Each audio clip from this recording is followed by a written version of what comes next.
There is a place at the bottom of the Mediterranean Sea where time appears to have stopped, not in the way ruins usually freeze, crumbling, softening, retreating slowly into the earth. These structures have not retreated, they have not softened. They sit beneath 20 feet of salt water, in the path of storms and tides, and the full mechanical fury of the sea, and they are, by every measure scientists have harder today than the day they were built. The harbour of Caesarea Maritima lies off the coast of what is now Israel. It was constructed 2,000 years ago, and what remains of it sits quietly on the seafloor, enormous concrete blocks still resting in roughly the positions where Roman engineers placed them. The water moves around them. Creatures colonize their surfaces. Sediment drifts across them in slow, seasonal rhythms, and none of it matters. The concrete does not yield. Further west, along the coast of southern Italy near the ancient port city of Pozzuoli, the piers of a Roman commercial harbour still stand. Some of them break the surface. You can touch them. Researchers have. They press instruments against the rough volcanic surface and read data that consistently surprises them, because the numbers belong to a material that, by the logic of modern engineering, should not exist.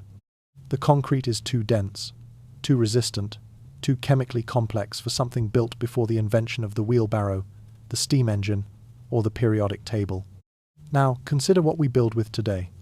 The bridges we cross every morning, the highway overpasses we drive beneath, the harbour walls that protect the ports handling the majority of global trade, they are all made of reinforced concrete. Steel bars running through a Portland cement matrix. It is the dominant structural material of the modern world, and it has been for over a century. Engineers know its properties precisely. They also know its lifespan. In mild environments, a reinforced concrete structure lasts perhaps 70 years before meaningful degradation begins. In aggressive coastal environments, saturated with salt and moisture and the chemical pressure of the sea, that figure drops to 30 or 40 years. 30 to 40 years, against 2,000.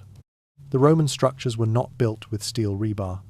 They were not designed using computer modelling or tested in climate-controlled laboratories. The people who built them did not have access to the periodic table, or to the science of crystallography, or to any of the analytical tools that modern materials engineers rely on to predict structural behaviour. They mixed a dark volcanic powder with lime and water and packed it into wooden moulds at the edge of the sea.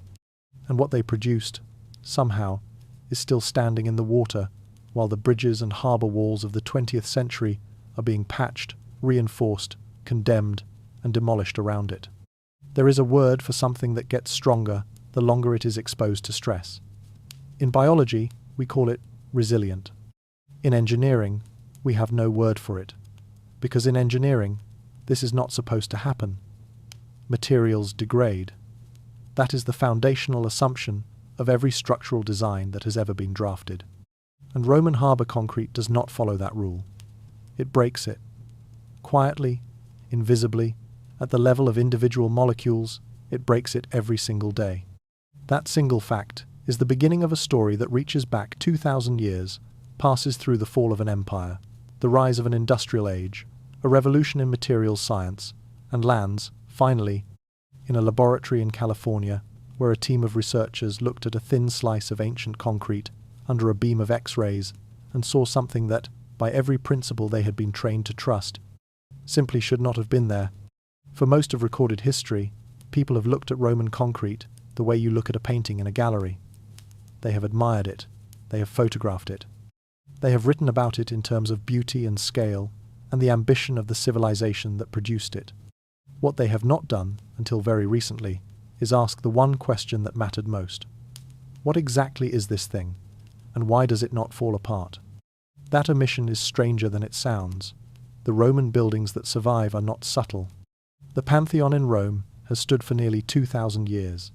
Its unreinforced concrete dome spanning 43 metres wider than the dome of St. Paul's Cathedral, wider than the dome of the United States Capitol, without a single crack of structural significance.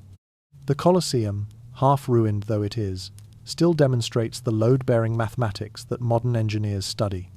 The aqueducts that once carried fresh water across hundreds of kilometres of Italian hillside still stand in places, still recognised as engineering achievements of the first order. And the harbours the submerged, wave-battered, biologically encrusted harbour walls, built directly into the sea, outlast every coastal structure the modern world has built. For centuries, the explanation offered by historians and architects was comfortable and inexact. The Romans were simply very skilled. They used good materials. They mixed with care. They built with patience and precision. This explanation was satisfying because it asked nothing of the person receiving it.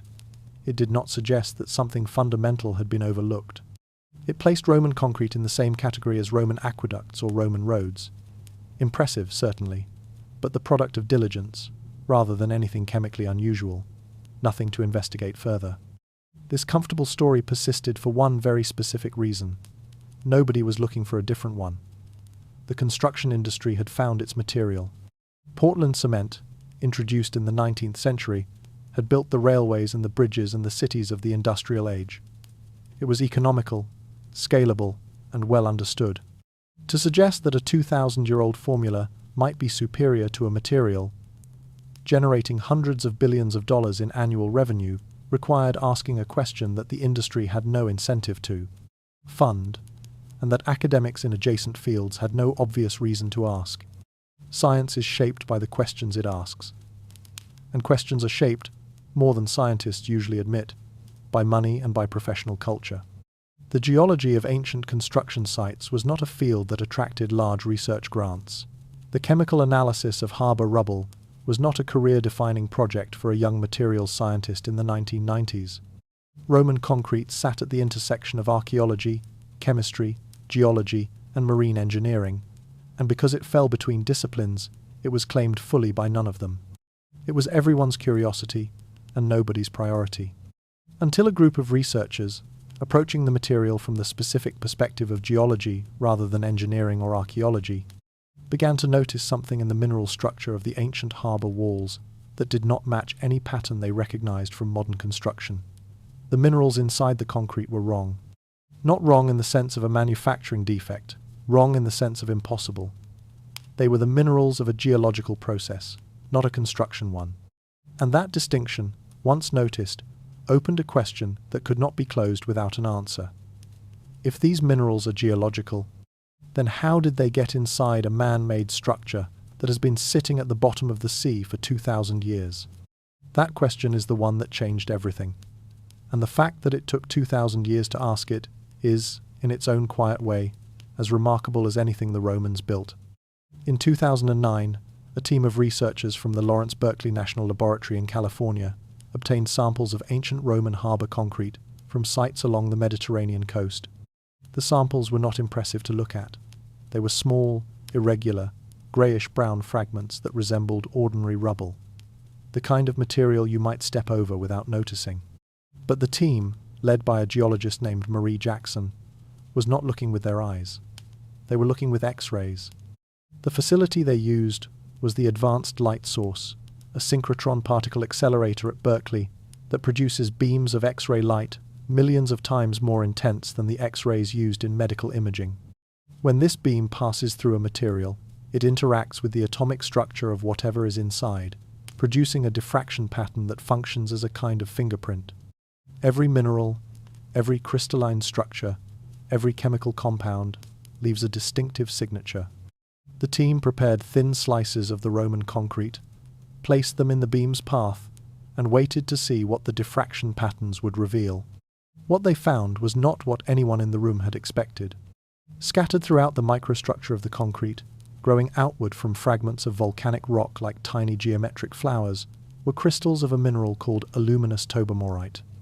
This is a rare and structurally remarkable substance, long, flat, interlocking crystalline plates that, when they form densely enough, create a fabric of almost extraordinary mechanical strength. Materials scientists had known about tobermorite for decades.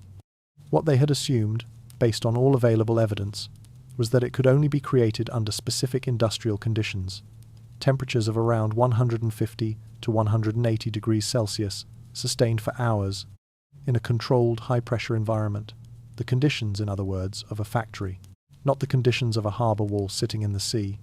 And yet there the crystals were, in concrete that had been formed at ambient temperature, submerged in seawater, and left undisturbed for 2,000 years. Not a trace amount. not an artifact of contamination. A consistent, measurable presence, distributed throughout the matrix in patterns that spoke not of accident, but of process, of something the material had been doing, slowly and continuously, for its entire existence. The team ran the analysis again. They used different samples from different sites.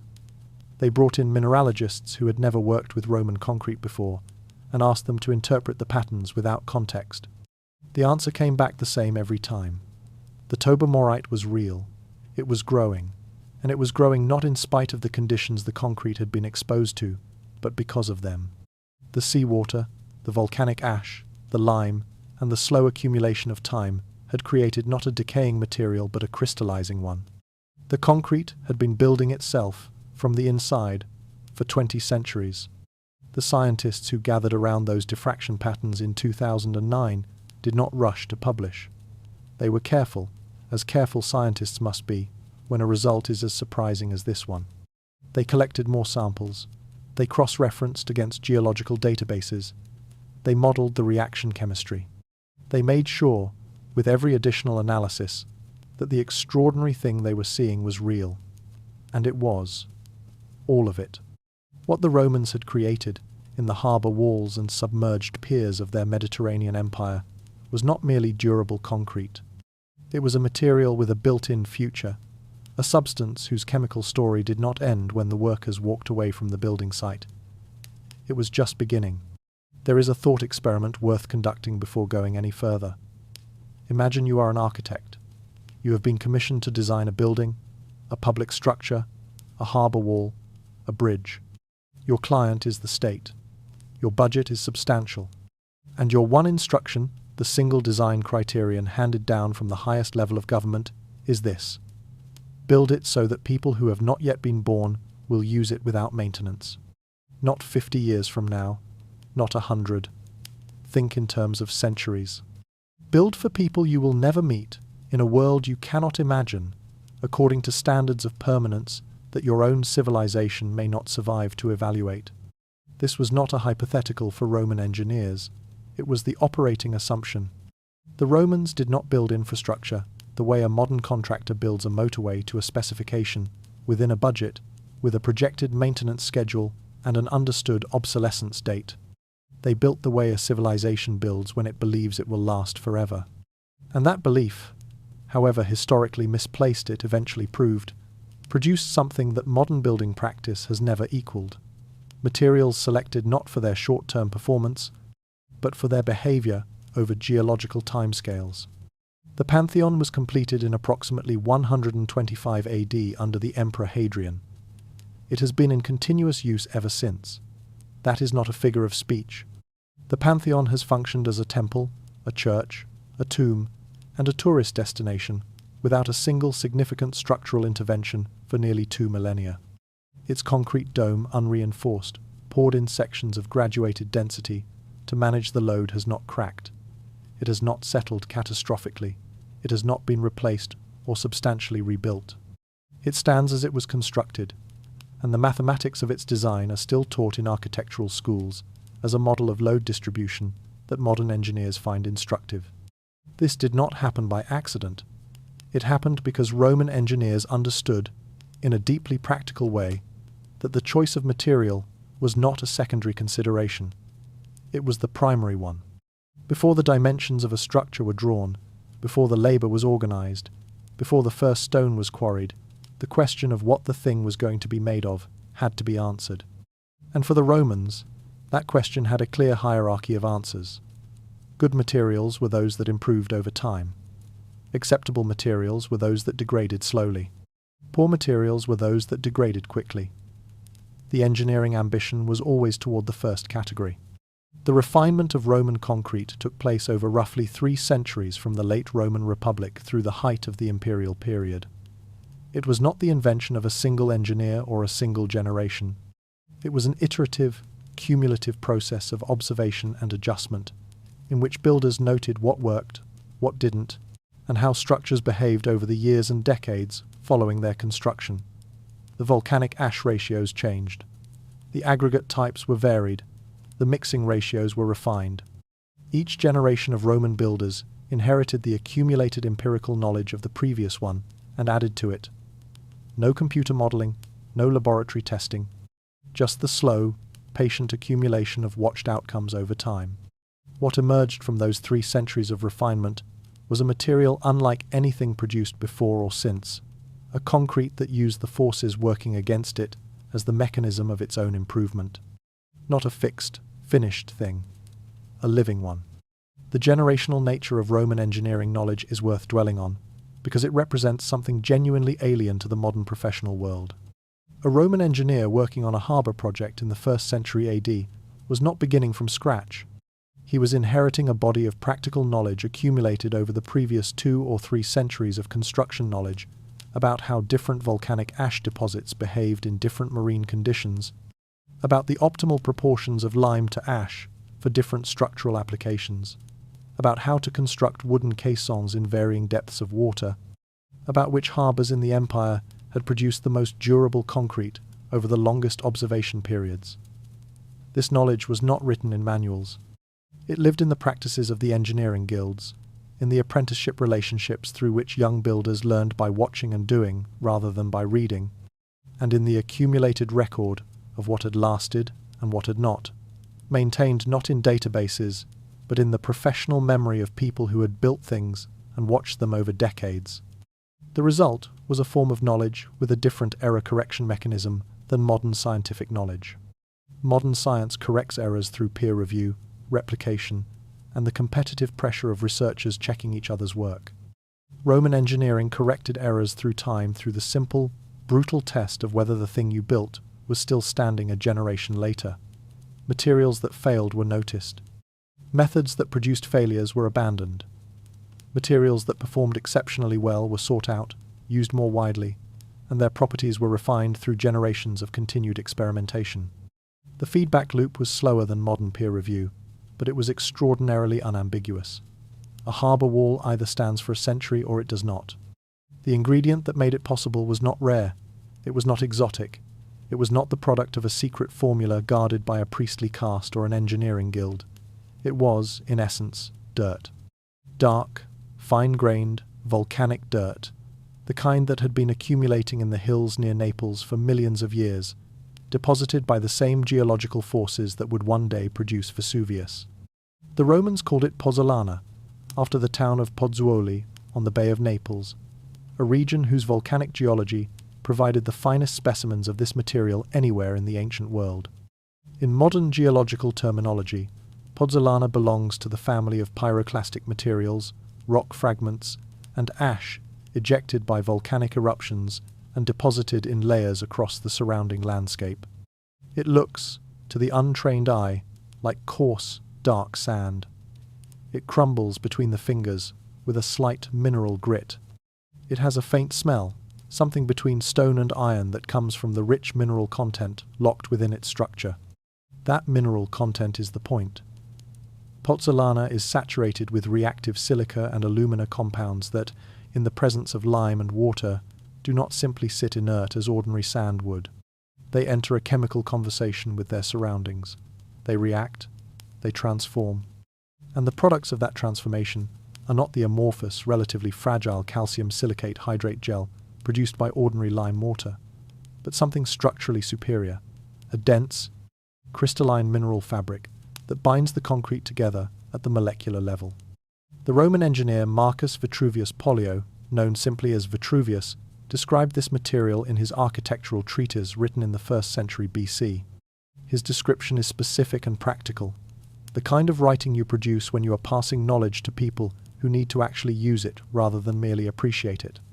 He noted that when pozzolana was mixed with lime and water, it produced a mortar of exceptional strength and water resistance, one that hardened even when submerged, rather than dissolving as ordinary lime mortar would. He specifically recommended it for underwater construction, for harbour walls, for pier foundations, for any structure that would spend its life in contact with the sea. Vitruvius wrote this advice down. He published it. His treatise survived, circulated through the medieval period in monastery libraries, was rediscovered and read by Renaissance architects, including Alberti and Palladio. The information was never hidden. It was never lost in the strict sense. It was simply not taken literally enough by the people who read it, who assumed, reasonably enough, that the properties Vitruvius described were a consequence of Roman skill rather than Roman chemistry, that the secret was in the hands of the builder, not in the specific mineral composition of a volcanic ash deposit in southern Italy. Roman ships carried pozzolana across the Mediterranean in commercial quantities. Deposits of this material have been identified in Roman construction sites as far north as Britain, as far south as North Africa, as far east as the Levant. Wherever the empire extended major infrastructure into marine environments, the dark Campanian ash followed. It was not scarce, it was not expensive. It was abundant, practical, and extraordinarily effective. The one thing it required was the knowledge of what to do with it, and the discipline to do it right. That knowledge accumulated over generations. Roman builders learned, through observation and repetition, which volcanic deposits produced the best results. They distinguished between ash from different eruption events, different depths, different ages. They could not have articulated the chemistry, but they had what the chemistry eventually confirmed: empirical certainty that certain kinds of ash, mixed in certain proportions with certain quantities of lime, produced a concrete that behaved differently from everything else they knew how to make. Here is where the story turns in a direction that no reasonable person would anticipate, because the volcanic ash, as extraordinary as its properties are, was not the Roman secret, it was one ingredient. The other ingredient was something that modern engineers spend enormous resources specifically trying to keep away from concrete. It was the one substance that every coastal engineer in the world will tell you is the most dangerous enemy of any structural material. It was the sea. Modern reinforced concrete and seawater are chemically incompatible in ways that are both well understood and catastrophic. Salt water contains chloride ions that migrate through the porous matrix of Portland cement and attack the steel reinforcement buried within. The steel corrodes. Rust expands. It occupies roughly 3 times the volume of the steel that produced it, and the expanding rust cracks the concrete from the inside. Once cracking begins, more water enters, accelerating the corrosion, widening the cracks, eventually spalling entire sections of the surface from the structure. This process is called chloride-induced corrosion, and it is the primary mechanism by which the world's coastal infrastructure degrades. The billions of dollars spent annually on coastal concrete repair exist largely because of this single chemical reaction. The Romans poured their harbour concrete directly into the sea. Not in spite of this, but because of something they had learned empirically over centuries of construction. When pozzolanic ash and lime were mixed together, the chemical reaction generated enormous heat. And when that hot slurry came into contact with seawater, something happened that ordinary lime mortar could never achieve. The seawater was not a contaminant, it was a reactant. Its specific ion concentrations, combined with the heat of the lime reaction and the reactive silica in the volcanic ash, created precisely the conditions necessary for a particular type of mineral crystallization that would continue, slowly and continuously, for the entire life of the structure. The Roman architect knew none of this in chemical terms. He knew it in the language of outcome. He knew that harbour walls built this way did not fall. He knew that piers constructed by pouring volcanic ash concrete into the sea were, decades later, harder than they had been when first set. He knew because the buildings told him so, season after season, generation after generation. The knowledge was empirical, accumulated, and deeply reliable, even if the mechanism behind it was invisible. The Roman writer Pliny the Elder, who died in the eruption of Vesuvius in 79 AD, described the process of mixing pozzolana and lime in his Encyclopedia of Natural History. He described the heat of the reaction, the speed with which the mixture hardened, its unusual durability in marine environments. He wrote this in a book that was copied by monks throughout the medieval period, stored in libraries across Europe, printed in the 15th century, read by architects and engineers in the 16th, 17th, and 18th centuries. The recipe has been available, in print, for 500 years. It was available in manuscript form for 1500 years before that. The volcanic ash is still in the ground near Naples. The sea is still there. The chemistry has not changed. What changed was the willingness to believe that something written 2,000 years ago could still be worth testing. And that unwillingness, that comfortable assumption that we must know better now, cost us something that is only now beginning to be measured. The phrase self-healing concrete sounds like marketing language. It sounds like something a company would put on a billboard above a photograph of a gleaming new overpass, the kind of phrase designed to produce confidence without inviting scrutiny. It is worth being suspicious of it, and it is worth slowing down long enough to understand what it actually means, because what it actually means is far more interesting and far more verifiable than the phrase suggests. Roman concrete does not heal itself the way skin heals a cut. There is no biological process involved. No living organisms are responsible. What happens in Roman concrete is entirely chemical, a set of mineral reactions triggered by specific conditions that produce new crystalline material inside the structure of the concrete itself. The result, functionally, looks like healing. The mechanism is geology. When a microcrack forms in Roman concrete, a hairline fracture caused by thermal expansion, ground movement, mechanical stress, or the simple physical pressure of a structure settling over time, something specific happens at the edges of that crack. The fracture surface exposes fresh material, unreacted volcanic ash particles that have been enclosed within the concrete matrix since it was first poured. These particles contain reactive silica and alumina that have not yet fully participated in the ongoing mineral crystallization process. The crack, in other words, opens a new chemistry lab. Water enters the crack. In a marine environment, it is seawater. In a buried structure, it might be groundwater. In any humid environment, it is moisture drawn in by capillary action.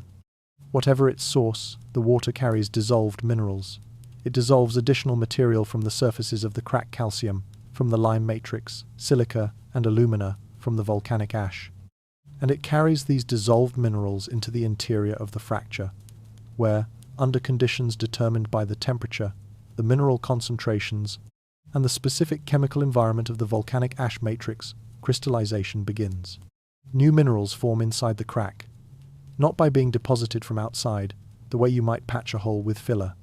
They nucleate. They begin as microscopic seeds on the crack surface and grow, adding layer by layer of crystalline material, filling the fracture from the inside. The crack narrows.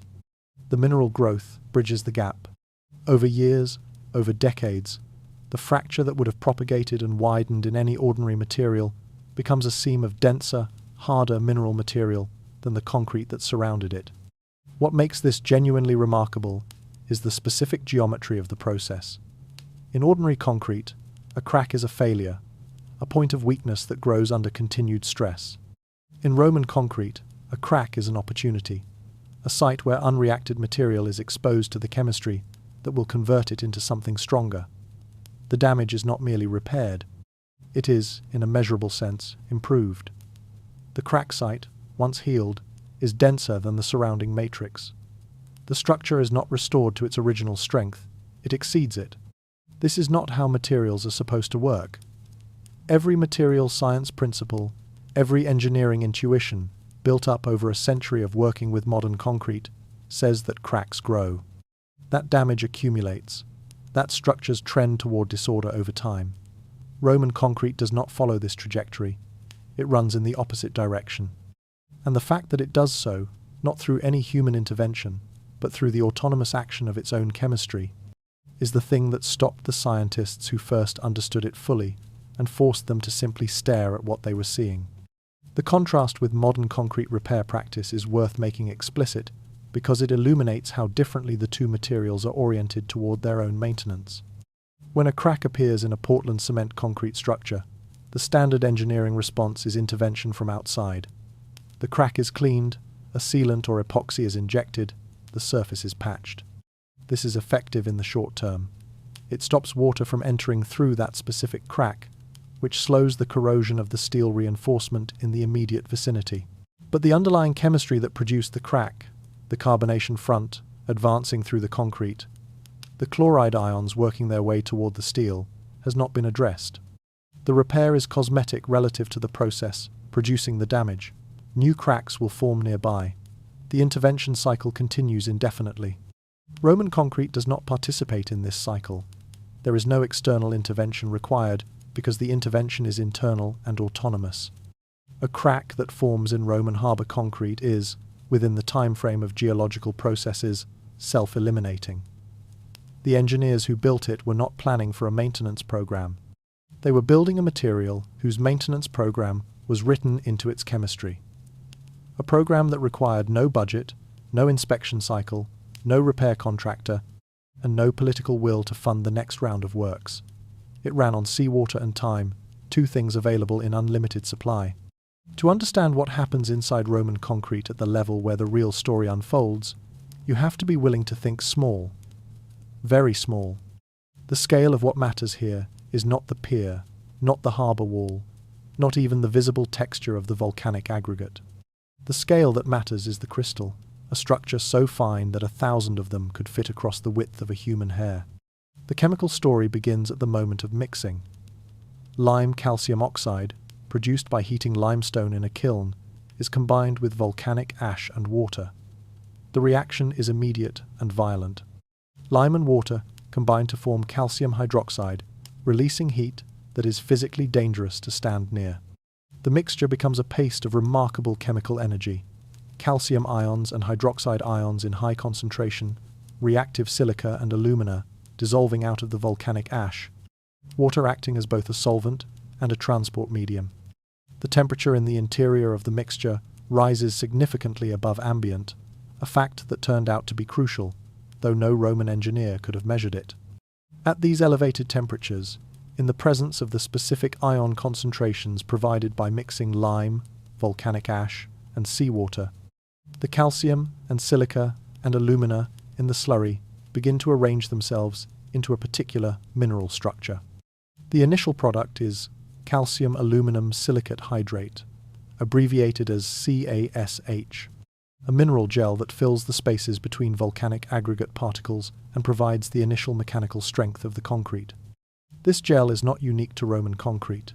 It forms in Portland cement concrete as well, in a similar, if chemically distinct version. But here is where the paths diverge. In Portland cement concrete, the reaction essentially stops. The CSH gel forms, hardens, and the chemical processes that produced it reach equilibrium. The concrete is finished. From that point forward, it can only degrade. In Roman harbour concrete, the elevated temperatures generated by the exothermic lime reaction, combined with the specific chemistry of the pozzolanic ash, trigger the formation of a second and far more structurally significant mineral, aluminous turbomerite. This is the mineral that the Berkeley team found growing inside their Roman concrete samples in 2009, and it is the mineral that explains everything. Turbomerite grows as crystalline plates, long, flat, rigid structures that interlock with each other in a dense, three-dimensional fabric. Think of it not as a gel, which is amorphous and relatively compliant, but as a geological weave, a tight, interlocking mesh of mineral plates that binds the concrete matrix together with far greater mechanical strength than the gel alone could provide. The turbomerite plates bridge cracks, span the boundaries between aggregate particles, and create a structural continuity that resists fracture propagation at the most fundamental level. What makes turbomerite remarkable is that it does not stop growing. As long as water circulates through the concrete matrix carrying the dissolved silica, alumina, and calcium that the mineral requires, new turbomerite continues to nucleate and grow on existing crystals. The process is slow. It operates on a timescale of years and decades, not hours or days, but it is continuous. There is no chemical endpoint, no equilibrium state that the concrete reaches and stabilizes at. Every year that water moves through the structure, more turbomerite forms. Every year, the crystalline fabric that holds the concrete together becomes denser, more interlocked, more resistant to mechanical stress. There is a second mineral, too, philipsite. This is a zeolite, a type of aluminosilicate mineral with a cage-like crystalline structure that forms within the concrete as seawater percolates slowly through the matrix over long time periods. Philipsite grows at the interfaces between the volcanic aggregate and the cement paste, filling voids and reinforcing boundaries that would otherwise be points of weakness. Researchers examining Roman harbour concrete that has been underwater for 2,000 years find philipsite crystals growing in positions that could only have been reached by seawater diffusing through the material over centuries. The seawater is not attacking the concrete. It is feeding a mineralization process that keeps making the concrete better. The last detail is the most extraordinary. The marine biology growing on the surface of Roman harbour walls, the barnacles, the algae, the encrusting organisms that most people would assume were simply parasitizing the ancient material, may be contributing to its strengthening. Some marine organisms excrete organic acids that enhance the dissolution of volcanic material and accelerate the precipitation of the mineral compounds that form inside the concrete. The ancient harbour walls have spent 2,000 years surrounded by the sea and everything that lives in it. And the sea and everything that lives in it has spent 2,000 years making them stronger. Stone weathers. Given enough time, even granite, the hardest common rock, submits to the patient chemistry of rain and wind, developing surfaces that crumble into grit and dust. Wood rots. Steel corrodes. Copper oxidizes into green patina, then loses structural integrity. Glass, exposed to long enough timescales, becomes clouded, pitted, and eventually crystalline in ways that compromise its transparency and its strength.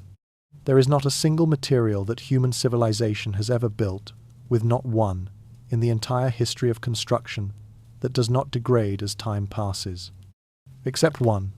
The mineral structure of a core sample, drilled from a Roman harbour pier that has been submerged for 2,000 years, is measurably denser, harder, and more fracture-resistant than a core sample taken from a Roman wall that has only been standing for 200 years.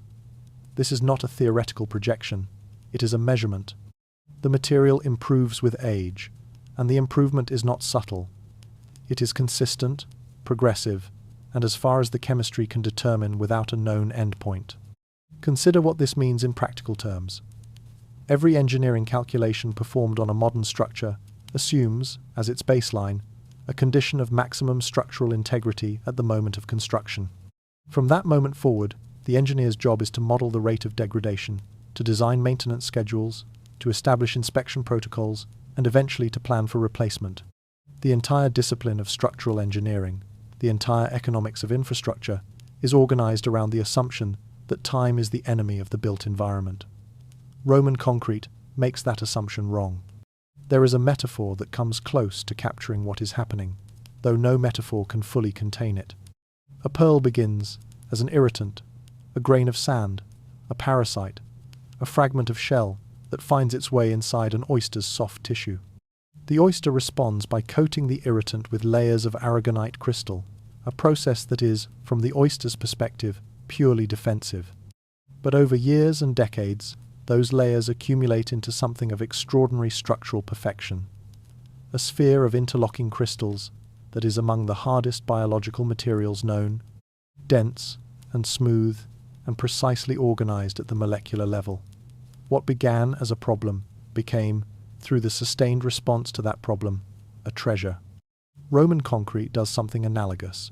The stresses that attack it, the mechanical pressure of waves, the chemical aggression of salt water, the thermal expansion and contraction of seasonal temperature change, the biological activity of marine organisms, each trigger responses in the material's chemistry that result in further mineralization, further crystal growth, further structural reinforcement.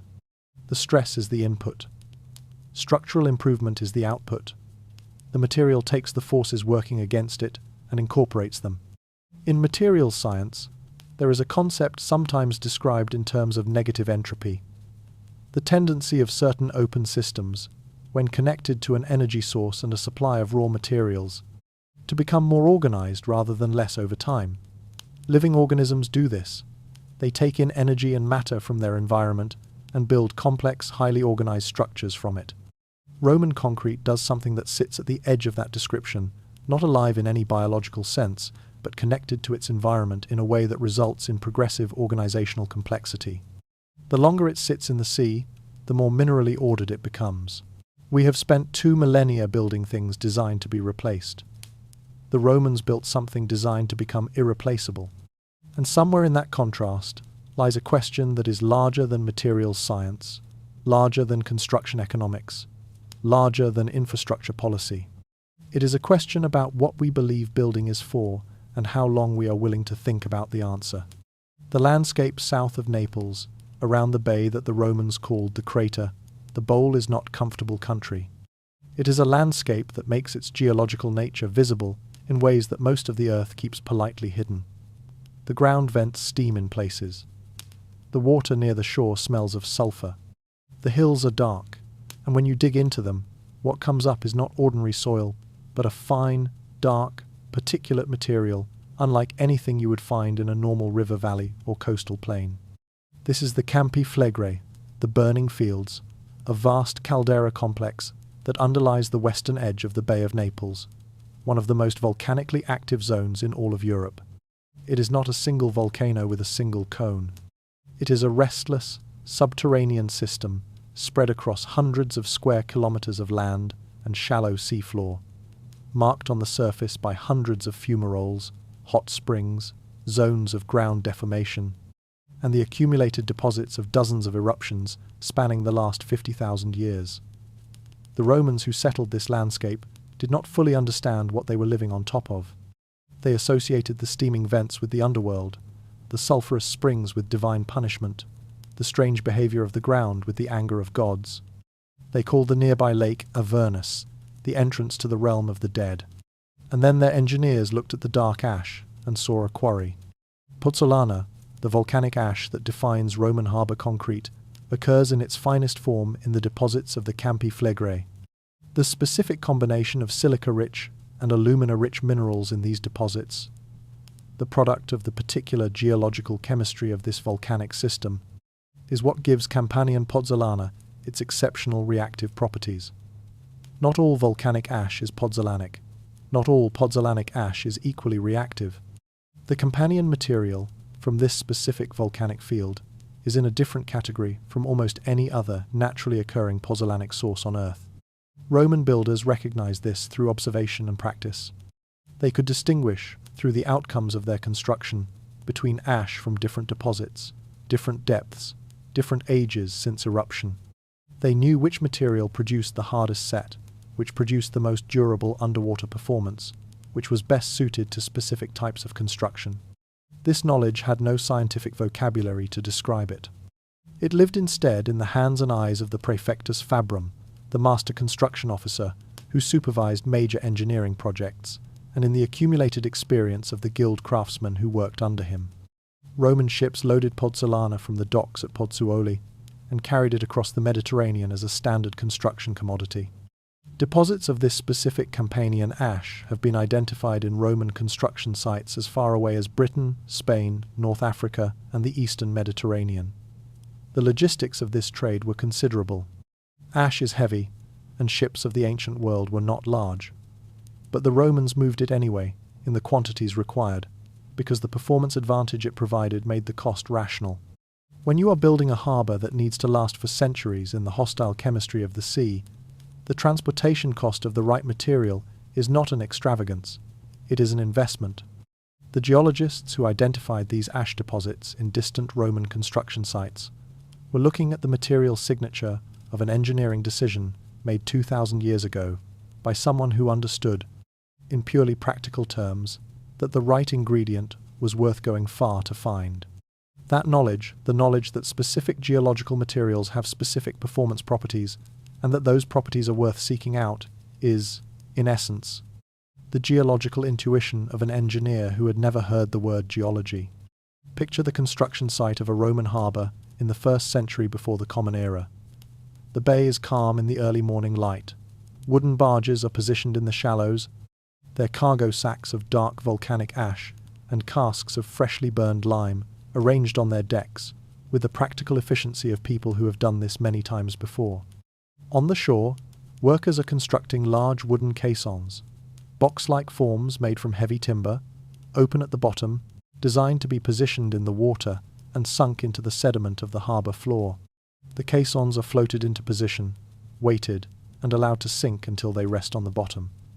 They form a temporary mould, a frame within which the concrete can be poured and held in shape while it sets.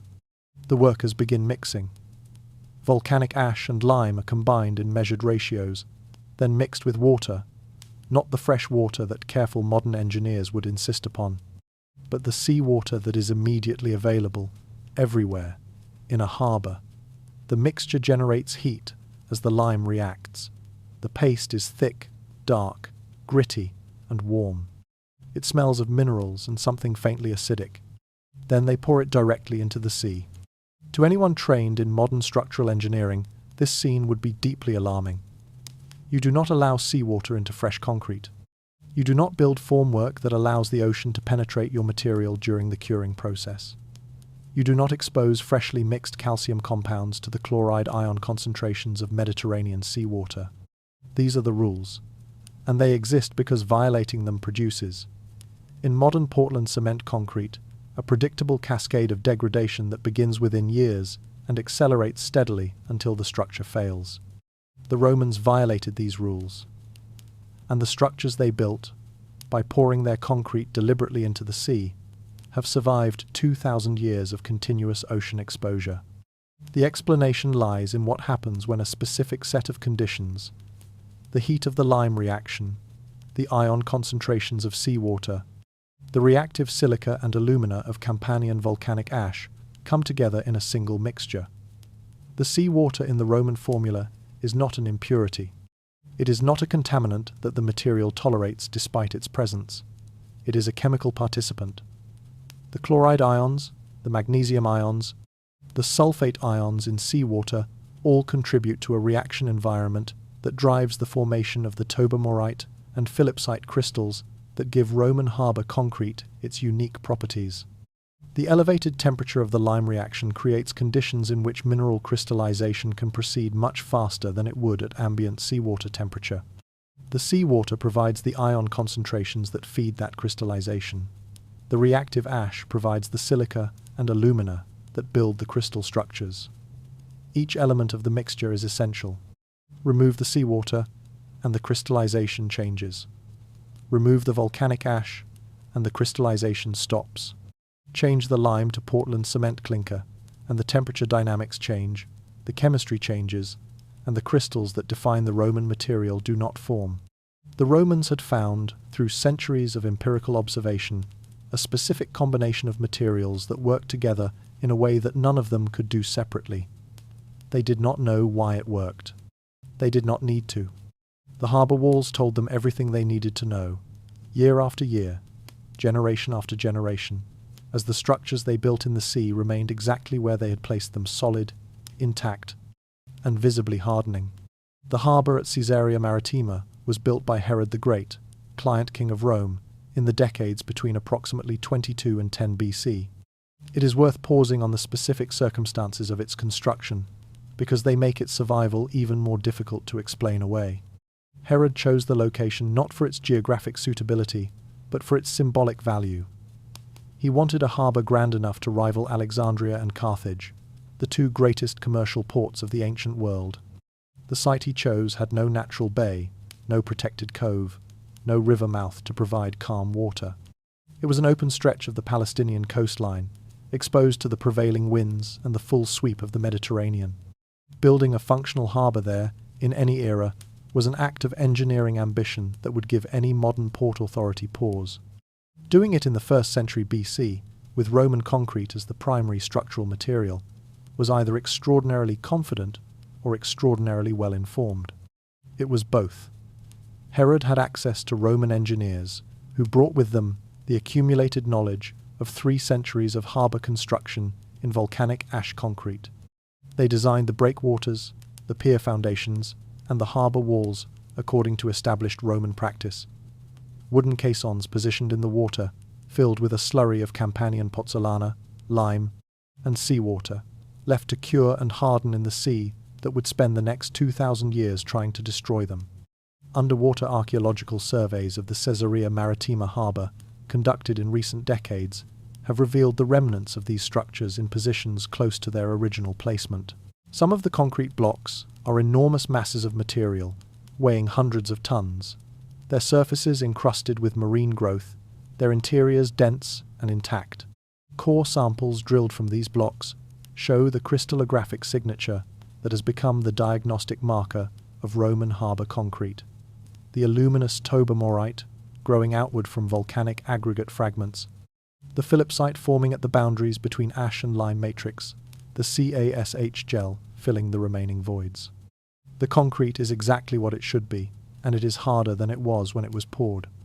The harbour of Pozzuoli tells a similar story in a different landscape. Unlike Caesarea, which is now primarily an archaeological site viewed from the water, the ancient harbour of Pozzuoli is partially above sea level, the result of the slow ground uplift that the active volcanic system beneath the bay periodically produces. The ancient piers are visible. You can stand on sections of Roman concrete that have been submerged for centuries and walk on them, press your weight on them, feel the solidness of material that has no earthly reason to be this intact. Researchers who have drilled into these piers describe the experience of finding a material that behaves more like natural rock than any man-made construction product. The drill bits that cut through modern concrete with ease meet resistance in these ancient structures that requires changing equipment mid-sample. The material is not deteriorating. It is, in the specific technical language of materials science, lithifying, becoming more rock-like with time, its mineral structure converging toward the geological rather than the constructional. If this was possible 2,000 years ago, with no computers, no materials science, no peer-reviewed journals, no industrial chemistry, then the question that presses hardest on any honest observer is not about ancient Rome at all. It is about us. What happened? When did we decide that good enough for 50 years was acceptable, when the evidence for something lasting 2,000 years was sitting in harbours across the Mediterranean, available for inspection, measurable, real? The answer to that question is not a comfortable one. It is the story of how knowledge disappears not in fire, not in conquest, but in the slow, grinding attrition of a civilization, losing its capacity to maintain the systems that make it function. The Western Roman Empire did not fall. That is not quite the right word for what happened. It thinned. It contracted. It lost coherence from the edges inward, like a fabric unravelling not at a single point, but along many threads simultaneously, until the pattern that had once been visible was gone, not cut, but simply no longer there. The textbooks prefer the fall. The fall gives you a date 476 AD, when the last Western emperor, Romulus Augustulus, was deposed by the Germanic chieftain Odoacer, and the imperial title simply lapsed unclaimed. But the infrastructure that made Roman concrete possible had been thinning for much longer than that. It had been thinning for the same reasons that all complex systems thin, not through sudden collapse, but through the gradual failure of the maintenance, the logistics, the institutional knowledge, and the economic scale that sustained them. The production of Roman harbour concrete depended on a supply chain of remarkable complexity. The volcanic ash had to be quarried from the Campi Flegrei, loaded onto ships, transported across the Mediterranean, in quantities sufficient for major construction projects, and delivered to building sites that might be hundreds of kilometres from the source. The lime had to be burned in kilns that required fuel, skilled operators, and continuous supply chains of limestone. The engineers who knew the mixing ratios, who understood the performance differences between ash from different deposits, who could supervise the construction of marine caissons and direct the pouring of concrete in open water. These people existed within an institutional structure: the guilds, the military engineering corps, the architectural schools that transmitted technical knowledge across generations. When the large infrastructure projects stopped, when the state no longer had the administrative capacity or the fiscal resources to commission harbours and aqueducts at the scale that Rome had built them, the supply chain had no customers. The ships stopped loading pozzolana at Pozzuoli for distant sites. The quarries operated at reduced capacity for regional use, then at minimal capacity, then not at all. The engineers who knew the formula moved to other work, or retired, or died without apprentices who needed to learn it, because there was nothing to build that required the knowledge. The language metaphor is useful here. A language dies when the last person who speaks it natively has no one to speak it with. It does not die because anyone destroyed it. It dies because the social conditions that sustained it, the community, the economy, the cultural need, no longer exist. Roman concrete died the same way, not destroyed, not forgotten by choice. Simply no longer spoken, because the civilization that had spoken it fluently had lost the infrastructure that made fluency possible. By the 6th century, the The successor kingdoms that occupied the former Western Empire were building with stone, timber, and simple lime mortar. Not because they were less intelligent than the Romans, not because the written sources were unavailable, Vitruvius's treatise was being copied in monasteries, but because the supply chains were gone, the institutional knowledge was vestigial, and the scale of construction that had driven Roman concrete production was no longer economically or politically achievable. Great cathedrals would eventually rise, but they would be built of stone, fitted and carved, and laid by artisans whose knowledge was in the shaping of rock rather than the chemistry of mineral reaction. And no one, for the better part of 1,000 years, would build another harbour wall that got stronger as it aged. What made this knowledge extinction so complete was the specific nature of the knowledge itself. Roman harbour concrete was not a technology that could be recovered from a text description alone. The written sources Vitruvius, Pliny provided the ingredient list, the rough proportions, the general method. What they could not provide was the embodied, tactile, observational knowledge that told an experienced Roman builder which specific deposit of pozzolana from which part of the Campi Flegrae produced the best reactive properties, what the correct consistency of the mixed slurry looked and felt like, how to judge the quality of the lime, how long to allow the wooden caissons to remain in place before the concrete had achieved sufficient initial strength to hold its form without them. This is craft knowledge, the kind that lives in hands and eyes, and accumulated professional judgment, transmitted through apprenticeship, and lost when the apprenticeship relationships dissolve, because the work that sustained them no longer exists. The medieval builders who read Vitruvius and attempted to follow his instructions were in the position of someone reading a recipe written by a professional chef and trying to reproduce the dish without ever having cooked anything. The words are correct, the ingredients are named. But the 1,000 small judgments that a professional makes automatically, the ones that never appear in any recipe, because they are obvious to anyone who knows how to cook, are completely absent. The result is something that resembles the intended dish, but is not quite right in ways that are difficult to diagnose. Medieval pozzolanic experiments produced concrete that was better than ordinary lime mortar. It was not Roman harbour concrete. The gap between the two was the gap between the recipe and the knowledge. It is worth being fair to the medieval builders, because the narrative of their inadequacy compared to the Romans is both popular and imprecise. The great cathedrals of Europe, Chartres, Notre Dame, Durham, Cologne, are structural achievements of the first rank. The engineering of a Gothic cathedral, with its pointed arches, its flying buttresses, its soaring clerestory windows, and its improbable stone vaults, represents a different but equally sophisticated set of solutions to the problem of building at the limits of available technology. The people who built these structures were not lesser engineers than the Romans. They were engineers working with different materials and different cultural priorities, in a tradition that had followed a different inheritance. What they did not have was hydraulic concrete. The knowledge that certain volcanic materials, combined with lime and water, would produce a binding compound of exceptional durability in wet and marine environments, that knowledge was effectively absent from the medieval builder's toolkit, and its absence had measurable consequences. Medieval harbour walls required constant maintenance in ways that Roman harbour walls did not. The lime mortar that medieval builders used in marine construction did not harden in contact with seawater. It softened, dissolved, and eroded sometimes within years of construction. Medieval bridges required regular repair and frequent rebuilding. The Thames in London was spanned by a bridge, whose maintenance records tell a story of almost continuous intervention against the deterioration of its mortar joints.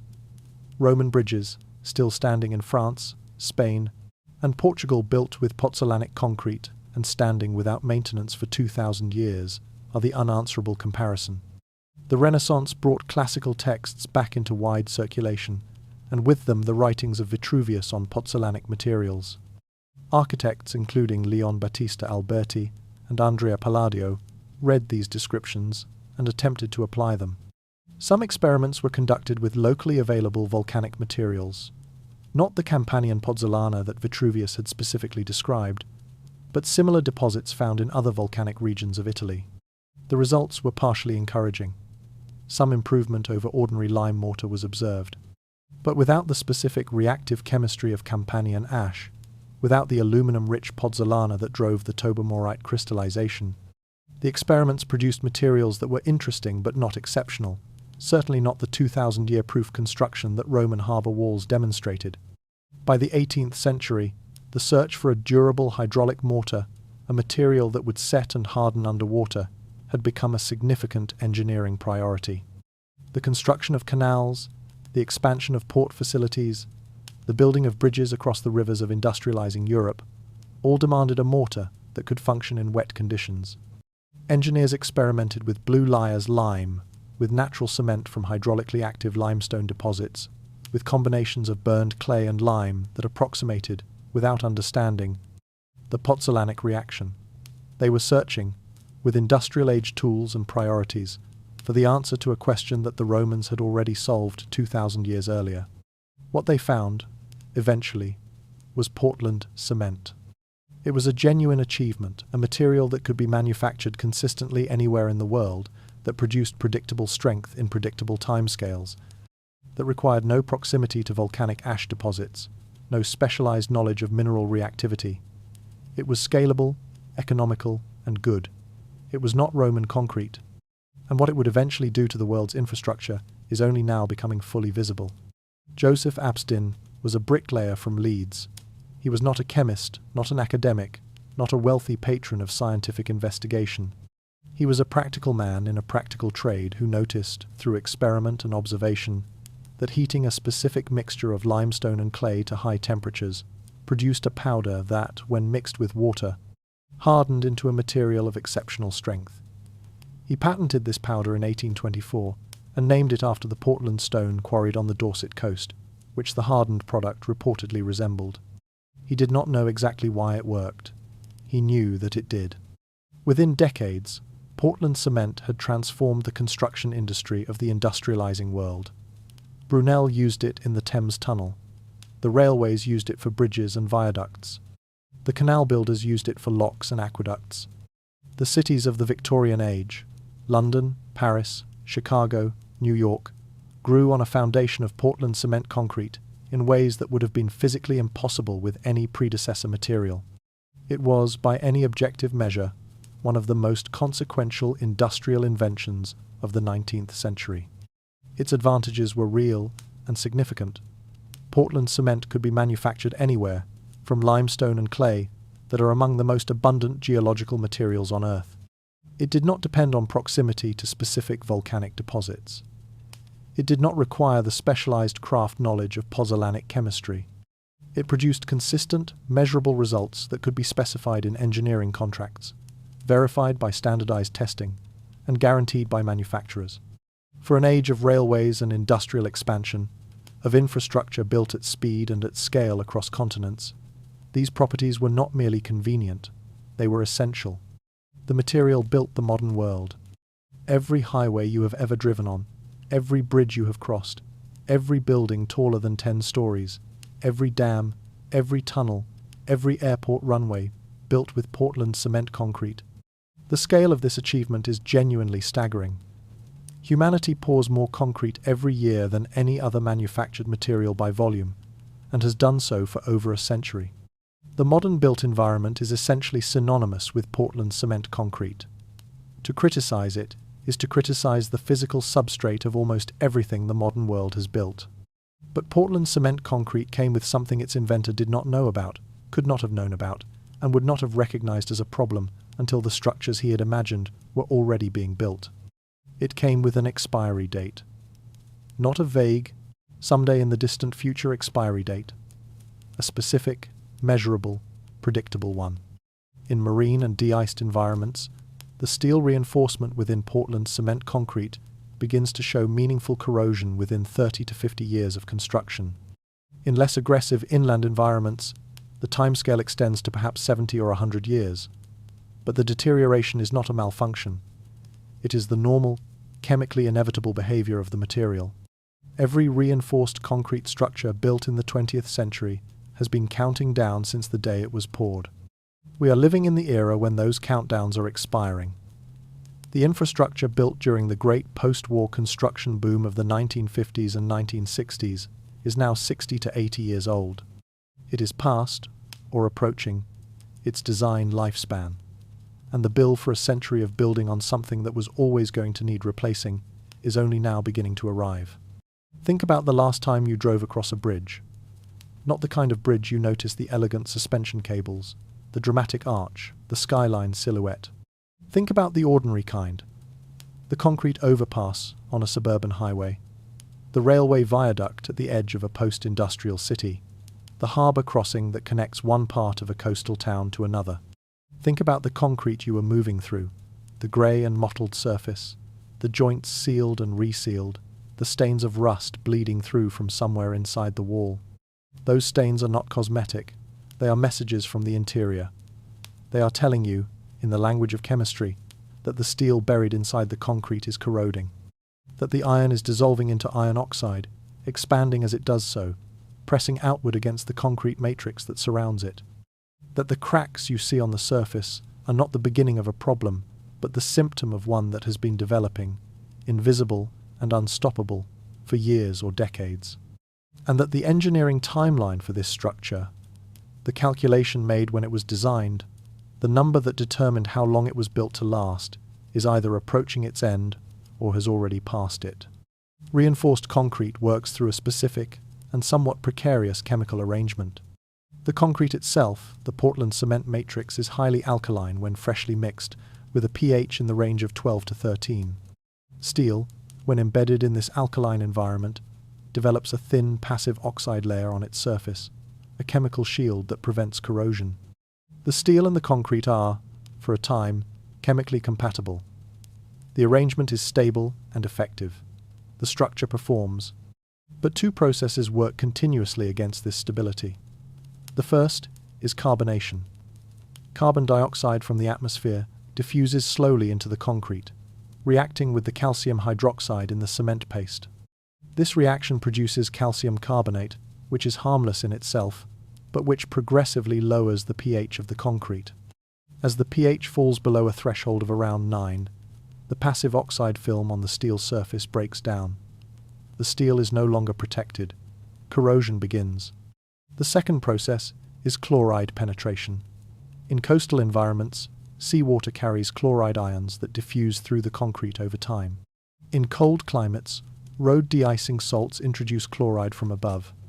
Either way, the chloride ions reach the steel and destroy the passive film directly, initiating corrosion even in concrete that is still highly alkaline. The rust that forms is voluminous iron oxide occupies roughly 3 times the space of the steel it came from. That expanding volume exerts enormous pressure on the surrounding concrete. The concrete cracks. Water enters through the cracks. More chlorides reach the steel. The process accelerates. Chunks of concrete fall from the surface. Engineers call this spalling. The public calls it a bridge falling apart. Both carbonation and chloride penetration are inevitable. They cannot be prevented by better mixing, by higher quality cement, or by more careful construction. They are chemical processes driven by thermodynamics and concentration gradients, by the fundamental tendency of diffuse substances to spread into concentrated ones, and of metals to return to their oxidized state. The only questions are how quickly they proceed and how much they cost when they arrive. In aggressive marine or de-iced environments, the answer to the first question is 30 to 50 years. Engineers know this. They have always known this. The design lifespans of major infrastructure bridges, harbour walls, airport runways are set with this chemistry fully understood, fully accounted for, fully accepted as the operating reality of the material. We built the entire modern world knowing it would need to be rebuilt. Think about what it actually means when an engineer writes design life, 50 years, on a set of bridge drawings. It is not a guarantee that the bridge will fail at year 51. It is not a prediction of sudden collapse. It is a statement about the range of conditions within which the design was optimized, the range of loads, temperatures, moisture exposures, and chemical environments for which the specified materials and structural configuration are expected to provide adequate performance. Beyond that range, the engineer is not saying what will happen. Beyond that range, the material is on its own. The gap between design life and what actually happens is where most of the world's aging infrastructure currently lives. Structures built to 50-year standards that were not demolished at year 50 because the money was not there for replacement. Structures whose inspection reports noted deterioration, recommended monitoring, proposed remediation, and received some fraction of the proposed intervention, enough to keep the structure in service, but not enough to arrest the underlying chemistry. Structures whose actual condition is somewhere in a grey zone between serviceable and failing, assessed on a cycle that is longer than the inspection interval probably should be, by engineers working in agencies that are perpetually underfunded relative to the scale of the infrastructure they oversee. This is not a story about negligence. It is a story about arithmetic. The arithmetic of a material with a known finite lifespan, multiplied by the scale of construction that used it, produces a repair and replacement obligation that is simply larger than the fiscal systems of most governments were designed to absorb. The Romans avoided this arithmetic entirely, not by spending more on maintenance, but by choosing a material that rendered the question moot. In the decade following World War II, the nations of the industrialized world embarked on the largest infrastructure construction program in human history. The United States built the interstate highway system. Western Europe rebuilt the railways, roads, and harbor facilities destroyed by the war. Japan rebuilt its cities and constructed the infrastructure of its economic miracle. Australia extended highways and ports. Canada built bridges across rivers that had never been bridged before. The Soviet Union built dams and industrial canals on a scale that staggered the imagination. All of it, the bridges, the highways, the harbour walls, the airport runways, the retaining walls, the flood defences, built almost exclusively in reinforced Portland cement concrete.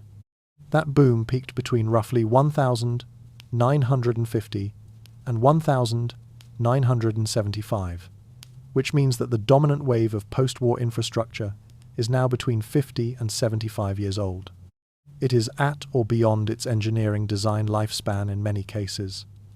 The chemistry has run its course, or is running it right now, in the interior of structures that hundreds of millions of people depend on every day.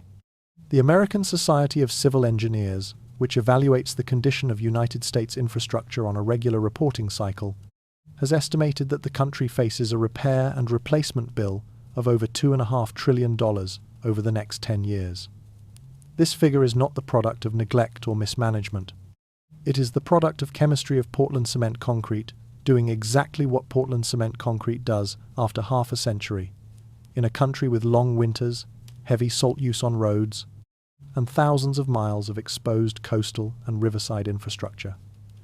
The money required to address this is not a correction for a mistake. It is the payment, decades deferred, for the choice to build with a material that was always going to need replacing. China, which undertook the most ambitious infrastructure expansion in human history during the 2000s and 2010s, building more concrete infrastructure in 2 decades than the United States, built in the entire 20th century, is beginning to see the earliest signs of deterioration in its coastal and high humidity structures. The timeline from construction to first significant corrosion damage in China's subtropical and marine environment coastal infrastructure is shorter than in drier, colder climates. Some structures built in the early 2000s are already requiring significant repair. The bill that China will eventually face for its concrete infrastructure is, in absolute terms, almost impossible to calculate. In Europe, the consequences have already become visible and human in a way that statistics cannot fully convey. On a Tuesday morning in August 2018, in the city of Genoa in northern Italy, a section of the Morandi Bridge, a reinforced concrete viaduct that had carried the A10 motorway across the Polcivera Valley since 1967, collapsed in a rainstorm.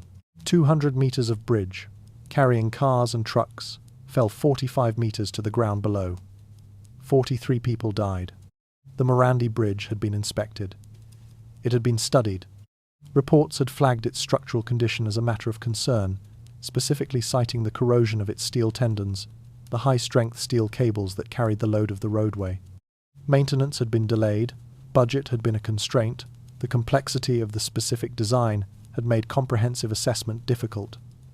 None of these factors is unique to the Morandi Bridge. They are the standard conditions under which aging concrete infrastructure is managed in every developed country in the world.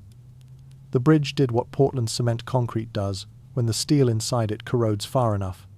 It fell, and 43 people, who had driven across it without concern 1,000 times before, fell with it. There is a number that does not appear often enough in conversations about climate change and the carbon emissions driving it. The number is 8. It is the percentage of global annual carbon dioxide emissions attributable to the production of Portland cement. 8%. Not 8% of industrial emissions, or 8% of the manufacturing sector's output. 8% of the total carbon dioxide released into the atmosphere by human activity worldwide every year. To make Portland cement, you heat limestone calcium carbonate to approximately 1,450 degrees Celsius in a rotary kiln. This requires burning fuel in very large quantities. Coal is the most common fuel, though natural gas and petroleum coke are also used. The burning of that fuel releases carbon dioxide, but the heating of the limestone itself also releases carbon dioxide. The carbon that is chemically bonded in the calcium carbonate structure separates as the limestone decomposes, and roughly half the emissions from cement production come from this irreducible chemical reaction, rather than from the energy used to drive it. This means that even a cement factory running entirely on clean, renewable energy would still release very large quantities of carbon dioxide. The emissions are in the chemistry, not just the fuel. The resulting figure is almost difficult to process in context. Aviation, the industry most commonly cited in public discussions of high carbon activities, contributes around 2.5% of global CO2 emissions. International shipping contributes roughly 2.9%. The entire agricultural sector of the European Union contributes around 10% of that region's total emissions. The global cement industry, as a single industrial sector, produces more carbon dioxide than the entire aviation industry at more than 3 times its emission rate. If the cement industry were its own country, it would be the third largest national emitter of greenhouse gases on Earth, ranking behind only China and the United States. The contrast with Roman concrete is stark. Volcanic ash, the primary binding ingredient, requires no mining in the industrial sense. The deposits are surface accessible, geologically abundant, and require only extraction and transport. No high-temperature processing, no kiln, no fuel combustion, no chemical decomposition of carbonate minerals. The ash is used as it comes from the earth, because the earth has already done the work of creating its reactive mineral structure through millions of years of volcanic chemistry. Lime, the other primary ingredient, does require heating. Limestone must be burned to produce calcium oxide. But the temperatures required for pozzolanic lime production are significantly lower than those required for Portland cement clinker, and the proportions of lime needed are smaller relative to the total volume of the concrete mix. Estimates of the carbon savings from Roman concrete analogues compared to Portland cement range from 40 to 90% per unit of structural performance, depending on the specific formulation and the ash source used. 40 to 90%, against a material responsible for 8% of global annual emissions. The convergence of these two crises, the structural failure of Portland, cement infrastructure, and the carbon cost of replacing it in the same place, at the same moment, with the same material as the potential solution, is not a coincidence. It is the shape of a problem that the world chose not to solve 2,000 years ago, when the solution was first demonstrated in the harbours of the Mediterranean. And the fact that the solution is geological, abundant, and already proven over a timescale that Portland cement will never approach, adds to the story a dimension of irony so deep that it begins to feel, if you think about it long enough, almost intentional. She was not looking for it. That is perhaps the most important thing to understand about how the Roman concrete story was eventually cracked open, not through a targeted research program, not through industrial investment in materials innovation, but through the careful and genuinely curious attention of a scientist who was looking at something else and could not stop thinking about what she was seeing. Marie Jackson was a research geologist, working in the early 2000s on projects related to volcanic systems and the geological behavior of ash deposits in marine environments.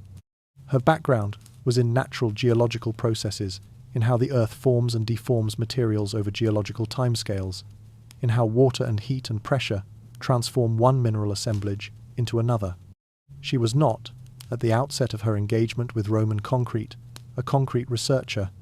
She was a geologist who happened to be looking at ancient harbour walls and found herself unable to explain what she was seeing in terms that her existing understanding of geological processes could accommodate. The harbour of Pozzuoli was the specific site that initiated the inquiry. Standing at the edge of the water, examining the partially exposed ancient pier foundations with the same attention she would give a natural geological formation, Jackson began to notice mineral signatures in the Roman material that she recognized from geological contexts. Minerals that form over long timescales through the action of hydrothermal fluids on volcanic rock. These minerals had no business being in a man-made construction material. They belonged to geology, not to architecture. The standard explanation Roman concrete was simply lime mortar with volcanic aggregate. Impressive, but not chemically unusual, did not account for what she was seeing. The mineral assemblage in the harbour concrete was not the assemblage of weathered mortar. It was the assemblage of a material that had been chemically active, continuously and progressively, for a very long time. Something was happening in these ancient structures that ordinary corrosion and weathering could not explain. Something that looked, from a geological perspective, less like a building material degrading and more like a rock formation developing. She tapped the surface of the pier with the small hammer that field geologists carry as routinely as doctors carry stethoscopes. The sound it produced was wrong. Not wrong in the sense of alarming, but wrong in the sense of unexpected. The acoustic response of a material under impact reveals something about its density, its internal cohesion, its structural integrity. The Roman pier sounded like something that had no right to be as solid as it was. It sounded, in a word that she would later use in describing the moment, like bedrock. From that initial encounter, the path to understanding was long and methodical. The kind of work that science actually consists of, not the dramatic moment of discovery, but the years of patient, careful, unglamorous accumulation of data that precede and follow it. Core samples were drilled, thin sections were prepared and examined under optical microscopes. Comparisons were made with geological samples from natural volcanic systems. Collaborators were identified from chemistry departments and materials science programs and geological survey organizations across multiple countries. And gradually, the outline of something genuinely new, not new to the Romans, but new to modern science, began to emerge. There is a reason scientists make the best narrators of their own discoveries, and it is not vanity, it is specificity. The detail that Jackson later used to describe her first encounter with the Pozzuoli pier, the particular resonance of the hammer tap, the way the sound travelled up the handle and into the palm of her hand, differently from any construction material she had tested before, is the kind of detail that only lives in the memory of someone who was there. And it is the kind of detail that changes the story from a chemistry lesson into a human event. The material surprised her, not in an abstract, theoretical way, in the specific, physical, sensory way that things surprise you when you are standing in front of them and they refuse to behave as expected.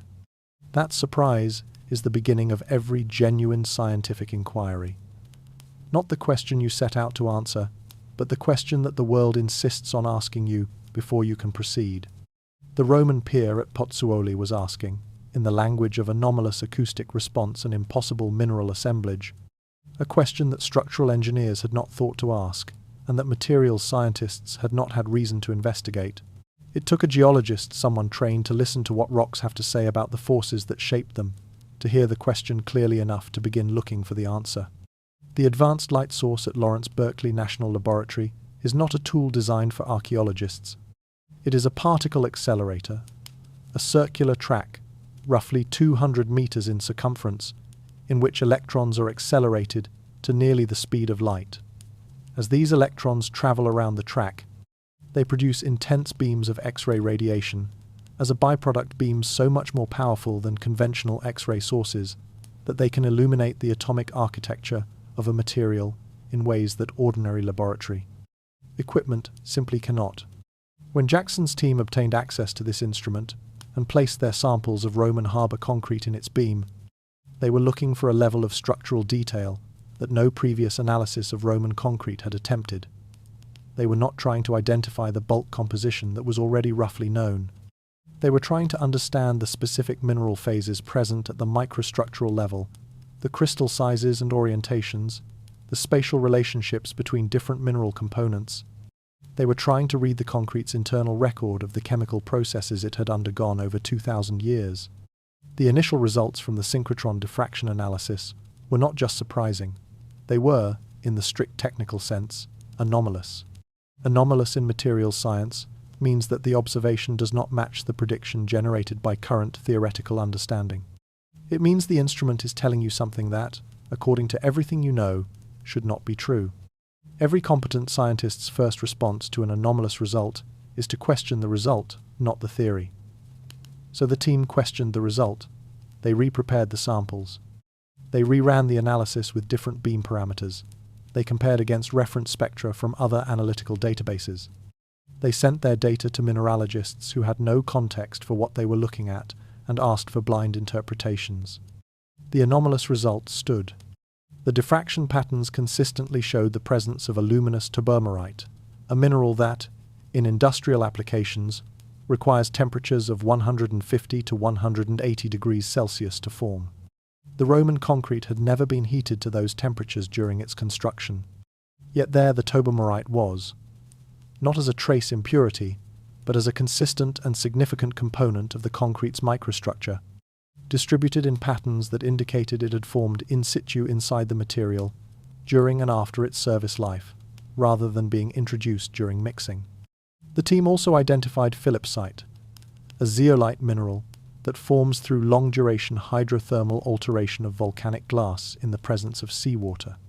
In natural geological settings, philipsite grows when volcanic material is exposed to circulating seawater over timescales of thousands to hundreds of thousands of years. In the Roman harbour concrete, it was growing on a timescale of centuries, dramatically faster than any natural system, because the finely divided, highly reactive volcanic ash provided an enormous surface area for chemical reaction, compared to the massive, unreactive volcanic rock that philipsite normally colonizes. The picture that emerged from the full analysis was one of extraordinary chemical sophistication. Not the sophistication of a deliberate design. The Romans had no X-ray diffraction equipment, no knowledge of crystal chemistry, no understanding of the specific reaction pathways they were exploiting, but the sophistication of an empirically refined system that had been optimized through generations of observation and adjustment to do something that modern materials science had not thought to attempt, to improve continuously over time, using the chemistry of its environment as a resource rather than treating it as a threat. The question of whether this was an accident or an achievement dissolved, ultimately, into irrelevance. It was both, and it worked. The paper that Marie Jackson and her collaborators published in the journal Science in 2017 was titled in the calm, precise language of academic writing, but its content was anything but calm. It described, for the first time in the scientific literature, the complete mechanism by which Roman harbour concrete achieves its long-term self-reinforcing behaviour, the role of the Campi Flegrei volcanic ash, the specific contribution of the aluminum-rich mineral phases, the formation of a luminous tobermorite through interaction with seawater, the growth of philipsite as a long-term secondary product, and the implications of these findings for the development of modern low-carbon construction materials. The response was immediate and global. Science journalists picked up the story. Engineering trade publications ran features. Civil engineering departments at major universities began examining Roman concrete with renewed interest. Materials scientists who had been working on supplementary cementitious materials, the partial replacement of Portland cement with pozzolanic additives recognized in the Roman concrete findings, a validation of research. Directions they had been pursuing for years, without this level of mechanistic explanation behind them. Architects and sustainability advocates who had been looking for historical precedent for low-carbon construction found in the Roman concrete story an example more compelling than anything they could have invented. For a moment, a brief, illuminated moment, it seemed as though the publication of this paper might represent a genuine inflection point that the world had received in the form of a peer-reviewed scientific explanation for a 2,000-year-old material phenomenon, exactly the kind of concrete evidence the metaphor cannot be avoided, that it needed to make a different set of choices about what it builds with and how. That moment did not resolve into the transformation it promised. The paper was read. It was cited. It was discussed at conferences. Research programs expanded. Funding applications were submitted, and some were funded. But the billions of tons of Portland cement that were produced in 2017 were roughly equivalent to the billions of tons produced in 2016. The infrastructure project specifications, being written in engineering offices around the world, in the months after publication continued, almost universally, to specify Portland cement concrete. The global concrete industry, which had been producing the same fundamental material in essentially the same way for over a century, absorbed the news and continued. This is not, in itself, surprising. Scientific discoveries do not translate directly into industrial practice. The distance between a laboratory finding and a changed building code is measured in years, in decades, in the accumulated weight of regulatory process, economic analysis, professional certification, and institutional inertia. No one expected the Roman concrete paper to produce immediate change.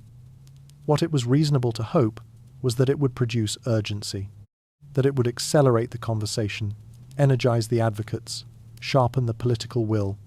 What it produced was something more ambivalent, a deep and genuine scientific understanding of a 2,000-year solution to two 21st century crises, sitting in the published literature, fully documented, peer-reviewed, reproducible, and not moving fast enough toward the world that needed it. There is a way to think about the global concrete industry that makes the resistance to change feel understandable, even logical. Not admirable, and not acceptable in the face of what is at stake, but logical in the cold arithmetic of industrial economics. The Portland cement industry generates approximately $350 billion in annual revenue worldwide. Its five largest producers, Lafarge Holcim, CNBM, Anhui Conch, Heidelberg Materials, and Buzzi control between them, a production capacity of well over 1 billion tons per year. Each of these companies has capital assets in the hundreds of billions of dollars. Quarries, kilns, grinding mills, distribution networks, long-term supply contracts, vertically integrated logistics chains. Each has invested decades in optimizing the production of a specific material at extraordinary scale. And each operates in an economic context in which the primary buyers, governments, construction companies, major developers specify materials according to established standards that Portland cement has spent a century being incorporated into, and that any alternative must now spend decades earning the right to enter. This is not a conspiracy. There is no smoke-filled room in which cement executives decided to suppress the Roman concrete secret. The Roman concrete research was conducted openly, published in major journals, and reported widely. The resistance to adoption is structural rather than malicious, the product of economic incentives, regulatory frameworks, professional cultures, and institutional timescales that together make fundamental material substitution in the construction industry one of the most difficult changes to achieve in the entire industrial economy. Consider the economics of the replacement cycle. Modern Portland cement concrete, with its 50-year design lifespan in aggressive environments, generates not just the revenue from original construction, but the revenue from repair, the revenue from replacement, and the revenue from the demolition and recycling of structures that have reached the end of their service lives. This is not an explicit business model. Nobody designed the maintenance cycle as a profit center. But the economic reality is that an industry built around a material with a known, predictable lifespan generates revenue at every stage of that lifespan. A material that performs without significant maintenance for 2,000 years generates revenue once. The construction ecosystem extends beyond the cement producers themselves. Structural engineers whose practices are built around the performance characteristics of Portland cement concrete, maintenance contractors whose business model is the repair cycle, equipment manufacturers who design for the placement and curing of Portland cement mixes, insurance underwriters who price policies based on actuarial tables derived from a century of Portland cement performance data, regulatory bodies whose standards were developed for a specific material and who must now grapple with evaluating something fundamentally different. None of these actors is villainous. All of them constitute, together, a system of enormous inertia, one that moves very slowly, for very good structural reasons, and that will not move faster, merely because a better material has been scientifically demonstrated. The regulatory obstacle facing Roman concrete analogues is not a bureaucratic accident. It is the product of a century of earned caution.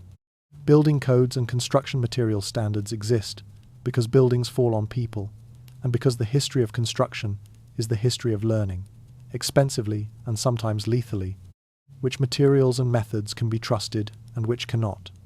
The standardization of Portland cement concrete, its performance specifications, its testing protocols, its certification procedures, represents the accumulated learning of generations of structural engineers, the distilled knowledge of 100 years of watching structures succeed and fail under real-world conditions. Any new material entering this regulatory environment must pass through the same process of demonstrated performance. Strength testing at specified ages, durability testing under specified conditions, fire resistance, thermal performance, workability, shrinkage, creep, frost resistance, every property that a structural engineer needs to know about a material, tested and verified under controlled laboratory conditions, over a timeline that the regulatory bodies consider sufficient to establish reliability. This process is designed for materials that behave conventionally over time, that reach maximum strength at a specified age, maintain that strength within predictable bounds, and degrade in predictable ways that can be modeled and accounted for in design calculations. Roman concrete analog does not fit this model. Its most distinctive and most valuable property, the continuous, long-term improvement of its internal structure through ongoing mineral crystallization, unfolds over decades and centuries. It cannot be tested in a 6-month laboratory protocol. It cannot be characterized by a 2-8-day compressive strength measurement of the kind that defines Portland cement performance specifications. The regulatory framework for construction materials is simply not designed to evaluate a material that gets better over time. The patent landscape compounds the difficulty.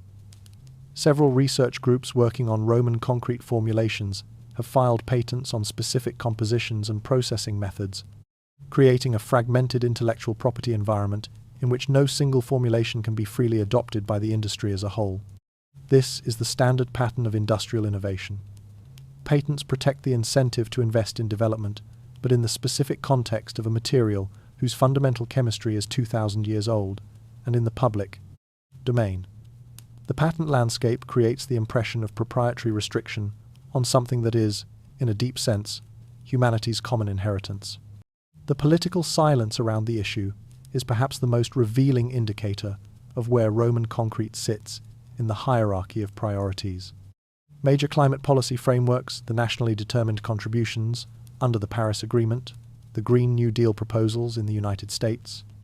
The European Green Deal addressed the carbon emissions of aviation, shipping, energy generation, and agriculture. They addressed the industrial emissions of steel and cement in general terms. None of them specifically addresses the Roman concrete opportunity, the documented existence of a construction material that achieves 40 to 90% lower carbon emissions and 2,000-year structural performance, using abundantly available geological materials. The specific, documented, historical solution to one of climate policy's hardest problems is not on the agenda of climate policy. The scientists and engineers who spent years working on pozzolanic concrete systems before the 2017 paper gave them a definitive mechanism to point to: occupy a particular and uncomfortable position in the story. They were not wrong. They were not fringe researchers or pseudo-scientific advocates. They were materials scientists and civil engineers doing careful, methodical work on supplementary cementitious materials, partial or complete replacements for Portland cement clinker, using pozzolanic additives of various kinds, and finding, consistently, that structures built with these materials outperformed standard Portland cement concrete on durability measures. The research existed. The data existed. The performance improvements were documented. What did not exist was the uptake. The research group that demonstrated, in the early 2000s, that fly ash, the fine ash, collected from coal-fired power station exhaust significantly improved the long-term durability of concrete in marine environments, found its findings incorporated into niche applications and specialty specifications, but not into the mainstream of construction practice. The group that demonstrated superior chloride resistance in concrete incorporating natural pozzolans found similar limited adoption. The engineers who advocated for reduced Portland cement content in major infrastructure specifications found their advocacy absorbed by the system, acknowledged, sometimes adopted, partially, rarely transformative. Several researchers who spent the prime years of their careers on pozzolanic concrete systems, years when they might instead have worked on projects with cleaner commercial applications and more straightforward paths to industry, adoption, have described the experience in terms that range from philosophical resignation to genuine sadness. Not anger, exactly. More the emotion of someone who can see clearly what needs to happen and cannot understand why the seeing is not sufficient. The 2017 science paper changed the conversation, but it changed it slowly. The research programs that had been operating at the margins of the field received renewed attention. Funding applications that had been unsuccessful in previous cycles were reconsidered. Collaborations that had been difficult to establish were now easier to initiate. The Roman concrete story gave pozzolanic concrete research a narrative, a 2,000-year proof of concept that functioned as the most compelling possible argument for taking the chemistry seriously. But narrative and mechanism, however well established, do not automatically produce industrial transformation. The bridges that need to be built next year will almost certainly be specified in Portland cement. The harbour walls going up around the world's expanding port facilities will be poured from the same material that built the 20th century's infrastructure, and that will degrade in the same pattern, and that will generate the same repair and replacement costs, and that will release the same tonnages of carbon dioxide into an atmosphere that is already carrying too much of it. The knowledge that a better option exists is now more widely shared than it has ever been. That knowledge has not yet become the choice. The institutional dismissal of pozzolanic concrete research rarely takes the form of explicit rejection. It almost never involves someone reading a paper, considering it carefully, and concluding that it is wrong. What it looks like, in practice, is funding bodies allocating resources to research programs with clearer commercial pathways. Because the metrics by which research value is assessed in a market economy favor proximity to implementation. It looks like journal editors routing papers to reviewers from adjacent fields who lack the specific expertise to evaluate them, resulting in longer review cycles and more revision requirements. It looks like conference programs structured around well-established research paradigms, where findings that fit the paradigm are more easily accommodated than findings that challenge it. None of these processes is corrupt. None of them represents a bad actor. They are the normal, predictable behaviors of a system organized around incentives that were not designed with long-duration construction materials research in mind. The system is not hostile to Roman concrete research. It is simply indifferent to it, in the specific way that large systems are indifferent to small signals that do not fit their primary pattern recognition. The researchers who persisted anyway, who continued to collect data, to write papers, to attend conferences and make the case for pozzolanic concrete systems through the long decades before the 2017 publication, gave them a definitive mechanism to point to. Did so because they could see something in the evidence that the system had not yet registered. That is what good science looks like from the inside, the sustained conviction that the evidence matters, even when the evidence is not yet producing the response it deserves. History has a way of eventually vindicating that kind of stubbornness. It is just, as always, slower than it should be. In a harbour facility on the North Sea coast of the Netherlands, there is a section of seawall built in the last 15 years that the engineers who designed it check with particular interest every time they visit. The wall is not obviously different from its neighbours. The same grey-brown surface, the same geometry, the same interface with the waterline and the tidal fluctuations that any coastal structure must contend with. But the material inside it is different, and the data coming from the monitoring instruments embedded in the concrete is telling a story that the engineers consider quietly extraordinary. The wall was constructed as part of an experimental program to test modern formulations, incorporating natural pozzolanic ash, not Campanian ash specifically, but a volcanic material of sufficient reactivity to approximate the Roman formula under modern controlled conditions. Core samples extracted at regular intervals since construction have shown the progressive development of mineral crystallization within the concrete matrix. The early stages of the Tobermorite formation, that, in Roman harbour concrete has been building for 2,000 years. The crystals are young, they are small, they represent the first decade of a process that, if the Roman evidence is the correct guide, will continue for centuries. But they are there. The chemistry is working. The material is doing what the material is supposed to do. This is not the only example. In Iceland, where volcanic materials of high pozzolanic reactivity are geologically ubiquitous, concrete engineers have been incorporating local volcanic ash into structural concrete for decades, largely for practical reasons of availability and cost. Long-term monitoring of these structures has documented durability characteristics significantly superior to comparable Portland cement concrete in marine and cold climate environments. Characteristics that the Roman concrete research has now provided a mechanistic explanation for. The Icelandic structures are not Roman concrete analogues in a deliberate sense, but they are demonstrating, in a cold and wave-battered environment very different from the Mediterranean, that the fundamental chemistry of pozzolanic mineral crystallization is not specific to one volcanic region or one climate. In California, researchers at the University of California, Berkeley, the same institution where the synchrotron analysis of Roman concrete was conducted, have been developing and testing modern analogues of Roman harbour concrete using locally available volcanic materials from the Cascade Range and the Sierra Nevada foothills. Early results from accelerated durability testing suggest chloride resistance and long-term strength development significantly superior to standard Portland cement formulations. Field trials in tidal zone applications are ongoing. The Romacons project, a multinational research collaboration whose explicit purpose is the scientific study of Roman harbour concrete and the development of modern construction analogues, has produced several test structures at sites in Italy and the United States using carefully formulated pozzolanic concrete mixes.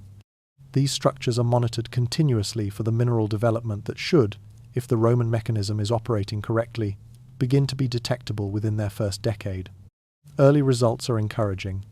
The characteristic mineral phases are appearing, in the expected locations, on the expected timescale.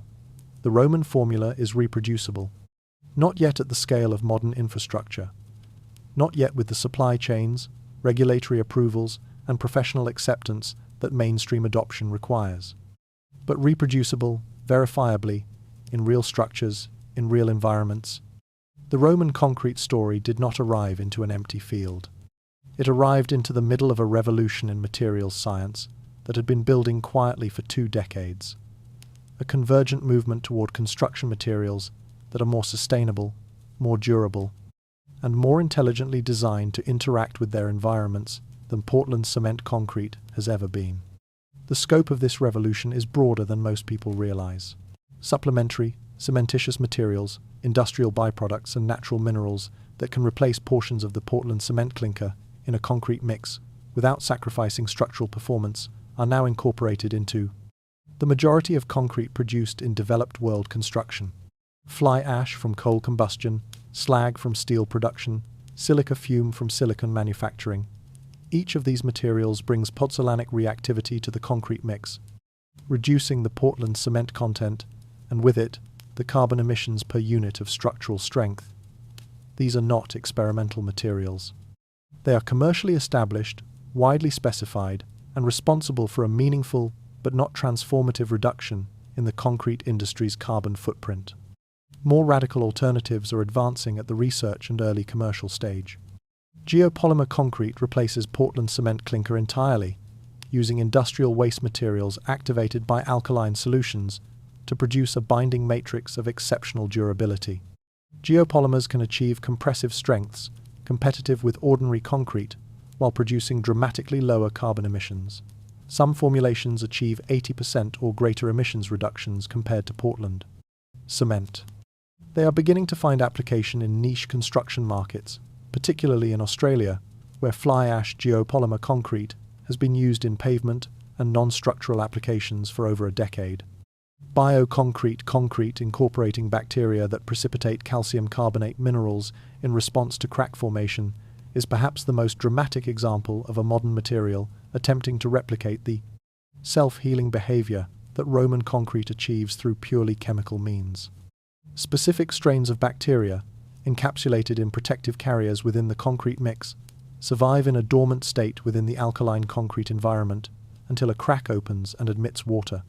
The water activates the bacteria, which consume calcium lactate and produce calcium carbonate as a metabolic byproduct. The calcium carbonate precipitates within the crack, sealing it. The concept has been demonstrated in laboratory settings and is advancing toward field application. It is a remarkable innovation, and it is attempting, through the complexity of biotechnology, to achieve what Roman concrete achieves through the elegant simplicity of volcanic chemistry. Ultra-high-performance concrete, carbon fiber reinforced concrete, graphene-enhanced concrete, concrete incorporating phase-change materials for thermal regulation. The frontier of materials innovation in the construction sector is genuinely impressive, and it is moving faster now than at any previous point in the industry's history. The Roman concrete story has functioned, within this broader context, as both a proof of concept and a source of inspiration. Evidence that the aspiration of building materials that work with their environment rather than against it is not utopian but historical, not theoretical but documented, not 2 to 1,000 years beyond reach but, in the most important sense, already achieved. What is most striking about this broader materials revolution, viewed in historical context, is how much of it converges on principles that Roman concrete had already demonstrated 2,000 years ago. That the most durable and sustainable construction materials are those that work with their chemical environment rather than against it, that incorporate the processes of their surroundings into their own strengthening rather than treating those processes as threats to be sealed out.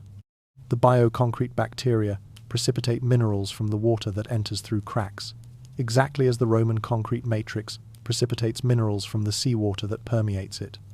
The geopolymer binders form dense, crystalline structures from industrial waste materials through a process chemically analogous to the pozzolanic reaction that Roman builders used. Even the supplementary cementitious materials that now make up a significant fraction of commercial concrete production are, in their fundamental chemistry, expressions of the same insight. That volcanic and industrial aluminosilicate materials react with lime in ways that produce superior binding structures to Portland cement alone. The Roman engineers arrived at this insight empirically, without the vocabulary of materials science, through centuries of watching outcomes. Modern materials scientists are arriving at the same insight analytically, through mechanisms that the Romans could not have imagined, guided in part by the example of what the Romans built. The two paths are converging on the same destination. The question is only how long the convergence takes. Allow yourself, for a moment, to imagine it, not as a fantasy, but as a projection, taking what is already known, what is already scientifically demonstrated, what the evidence already supports, and extending it forward into a world that made a different set of choices about what to build with and how long to plan. The harbour walls of coastal cities are built not to a 50-year standard, but to something that the engineers who designed them will not live to see, tested a multi-century standard, calibrated not against the political cycle or the infrastructure funding cycle, but against the geological reality of the material. They are built of pozzolanic concrete, with volcanic ash sourced from the deposits that the ancient Romans identified as the finest in the world, and that have been sitting in the hills near Naples ever since, still reactive, still geologically fresh, still waiting to be used. They are built with the knowledge that the waves will work with the concrete rather than against it, that every year in the sea is a year of additional mineralization, additional crystal growth, additional structural reinforcement. The bridges that carry the roads and railways of the next civilization are designed with monitoring programs that expect, and begin to document, a progressive increase in material density over decades. The engineers checking the instruments at year 20 are not looking for the first signs of degradation. They are reading the first clear evidence of the crystalline fabric that will make the bridge harder at year 200 than it was on opening day. Maintenance budgets for these structures are allocated differently, not for repair and replacement, but for monitoring and the occasional surface treatment that the underlying material will not require, but that public confidence occasionally demands. The global cement industry has not disappeared in this version of the future. Portland cement still exists, but its production is no longer synonymous with construction itself. It occupies the space that its specific properties, rapid strength gain, predictable short-term performance, ease of manufacture, anywhere genuinely warrant, while pozzolanic formulations occupy the space where long-term durability and low carbon emissions matter most. Coastal infrastructure, marine construction, large civil engineering projects with design lives measured in generations. The carbon mathematics of this shift are not trivial. The concrete industry's 8% share of global CO2 emissions, reduced by 40 to 60% through widespread adoption of low-clinker pozzolanic formulations, represents a reduction comparable to eliminating the entire aviation industry's carbon footprint permanently without requiring anyone to stop flying. It is not the solution to climate change. It is one piece of it, one that happens to have a 2,000-year proof of performance, abundant geological raw materials, and a scientific mechanism that has now been fully documented and published. The Romans built a harbour in a location with no natural shelter, for political reasons, using a material they had refined through 3 centuries of empirical observation. It is still there. It is harder today than it was when they built it. And somewhere in the Mediterranean, right now, a wave is breaking against it, adding, invisibly, 1 crystalline fraction of a degree, more hardness to the structure that 2,000 years ago someone decided would be worth building to last. Roman concrete is not the only place where this kind of oversight has occurred. It is perhaps the most dramatic, the most concretely in every sense demonstrable. But the pattern it represents traditional or ancient knowledge overlooked by modern science, later rediscovered and validated, raising the uncomfortable question of how much else might be waiting to be noticed, is not unique to construction materials.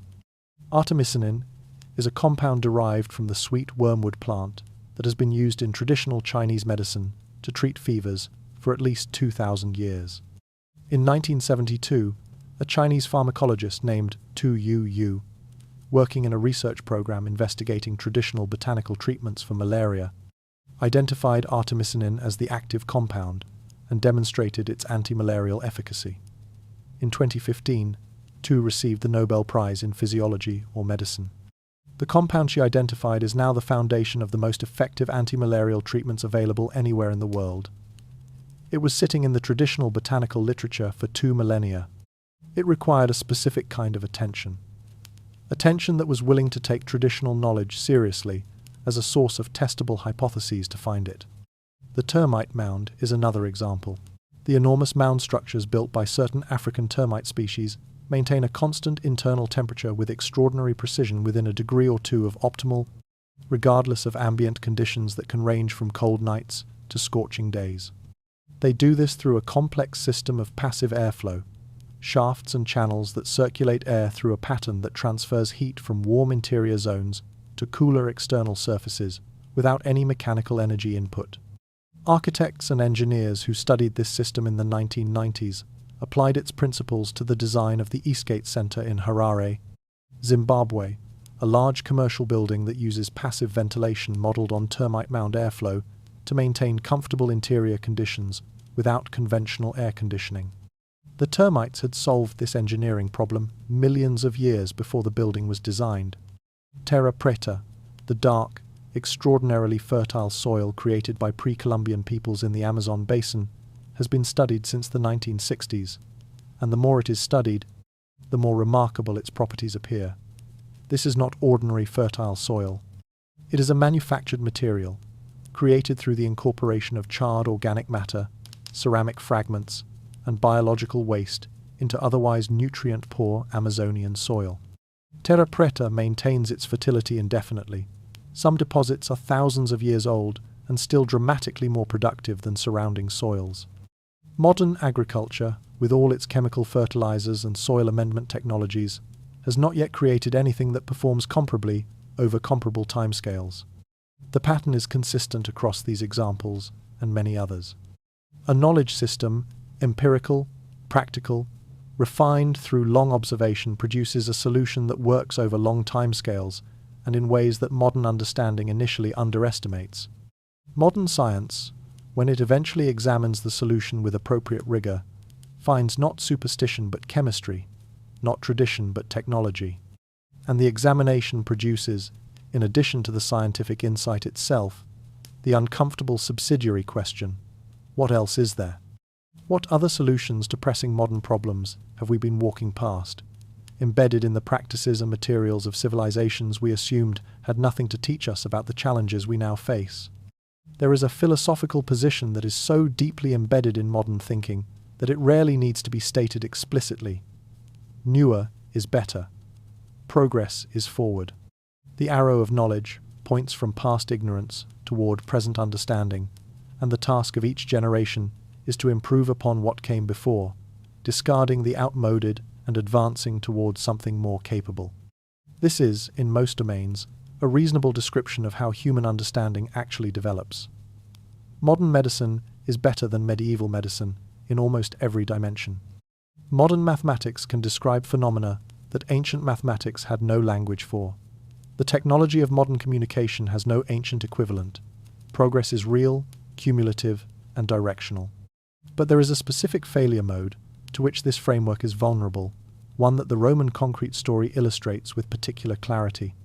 The failure occurs when the assumption of progress becomes a form of preemptive dismissal, when the fact that something is ancient or traditional or derived from a civilization that no longer exists becomes, in itself, a reason not to examine it carefully. When the confidence that we must know better now prevents us from asking whether the thing we are doing now is actually better. Portland cement was better than Roman concrete in every characteristic that the 19th century valued and that the industrial economy required: manufacturability, uniformity, scalability, predictability, independence from specific geological sources. These are real advantages. They were correctly identified and correctly prized by the engineers and industrialists who made Portland cement the dominant construction material of the modern world. The choice to use it was not foolish. It was rational, given the information available and the priorities operative at the time. What was not examined carefully enough, what the assumption of progress may have discouraged from being examined, was the question of whether the characteristics valued in the 19th century were the most important ones, over the longest timescale, whether a material that was easier to produce, more uniform, and more controllable was necessarily superior to one that was harder to produce, more variable, and more dependent on specific geological conditions. But that performed over centuries in ways that the modern material demonstrably cannot match. There is a concept in political philosophy and organizational design, developed by the anthropologist James C. Scott, called legibility, the tendency of centralized institutions to prefer arrangements that are visible, measurable, and controllable, even when more complex, less legible systems produce superior outcomes.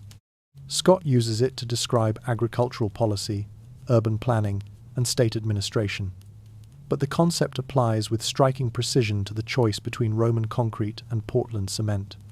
Roman concrete, with its variable volcanic ash sources, its empirically refined but not analytically specified ratios, its complex and ongoing mineral chemistry, and its performance characteristics that unfold over centuries rather than months, is profoundly illegible by modern engineering standards. Portland cement is the opposite: specified, measurable, testable, controllable, and documentable at every stage of its production and application. We chose the legible option. We chose the option we could fully understand and fully control.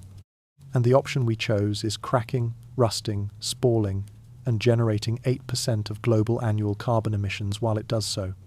The option we overlooked has been sitting at the bottom of the Mediterranean for 2,000 years, growing stronger. Return, one final time, to the harbour. The piers at Pozzuoli are partially above the waterline now, lifted by the slow geological breath of the volcanic system beneath.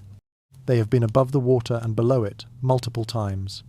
Over the centuries, the ground here rises and falls, with the pressure of the magma that moves through the caldera beneath, a process so gradual that any single generation living near the bay would not notice it. The piers have been above the sea and below it. They have been warm and cold. They have been colonized by marine organisms and exposed to frost. And through all of it, through every variation in the conditions they have faced, the mineral chemistry inside them has continued its slow, patient work. The concrete at the core of these ancient piers is denser today than it was a century ago. It was denser a century ago than it was 2 centuries ago. It will be denser in a century's time than it is today. This is not a projection. It is an extrapolation from a chemistry that has been running continuously for 2,000 years, with no sign of approaching an endpoint. The tobermorite crystals keep growing. The phillipsite keeps forming. The seawater that moves through the pores of the ancient material keeps delivering the dissolved minerals that feed the process. Time is the one input the material never runs short of. What does it mean to build something designed to improve through the process of aging? Not to last. Endurance is a more modest ambition, common enough in construction, but to actively become better, more capable, more structurally complex and resilient, the longer it is subjected to the forces that would destroy an ordinary material. It means, at minimum, that the relationship between the built object and time is not the relationship we normally assume. Most things we build stand in opposition to time resisting its effects, designed to slow the process of degradation, ultimately overcome. Roman harbour concrete stands in a different relationship. Time is not its enemy. Time is its collaborator. There is something in this that extends beyond construction, if you are willing to follow it. Not in a forced or metaphorical way, but in a genuinely reflective one. The question of what it means to design for the long future, not just to plan for it. Planning for the future means calculating likely needs and building to satisfy them. Designing for the future means building systems that remain adaptive and self-improving as circumstances change, systems that take the forces that batter them and convert those forces into structural capacity. The Romans, in their harbour concrete, built such a system. They did not intend the philosophy. They arrived at it through the patient practice of watching what worked across many generations. We forgot how to build that way. Not completely. The knowledge has now been recovered, the mechanism documented, the formula reconstituted in modern laboratories and early field applications. The forgetting is not final. But the distance between understanding something and choosing to do it is, in the case of the construction industry and the political economies that govern it, substantial. It is a distance measured in decades, in regulatory cycles, in the slow turn of institutional priorities. Somewhere in the Mediterranean, right now, a wave is breaking against a Roman pier. It has been doing this every day for 2,000 years.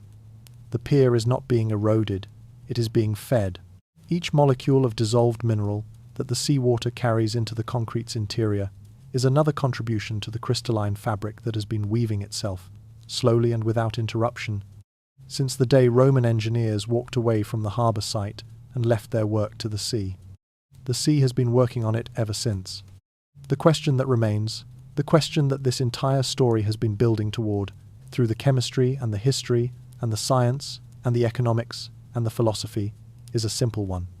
It is the question that the 2,000-year pier, still hardening, still mineralizing, still getting better with every passing year, puts to anyone willing to stand at the water's edge and really look at it. We forgot how to build like this. Do we choose to remember? There is a discipline involved in thinking on this scale, a scale of centuries rather than budget cycles, of geological process rather than quarterly reports. It is a discipline that does not come naturally to modern institutions, which are structured around the timescales of elections, fiscal years, and depreciation schedules. But it is a discipline that the material itself demands, if you are going to use it honestly. You cannot deploy a material that gets better over 2,000 years and evaluate its performance over 2 years. You cannot specify it in a procurement process that optimizes for initial cost per unit of strength. You cannot manage it with the same institutional frameworks that govern a material with a 50-year design life. Everything about the way we currently build and fund and maintain infrastructure would need to shift to accommodate a material whose primary performance metric is centuries from now. That shift is not impossible. It is not even unprecedented. The Romans managed it. In a civilization that had no spreadsheets, no cost-benefit analysis frameworks, no infrastructure investment cycles. They managed it through a cultural commitment to permanence that expressed itself in the materials they chose and the standards they held their builders to. That cultural commitment is recoverable. It is not a matter of technology. It is a matter of what we decide, collectively and individually, to value. And the pier at the bottom of the Mediterranean, growing harder every year, is the clearest possible evidence that the decision to build for the very long term is not merely poetic. It is practical. It is measurable. It works.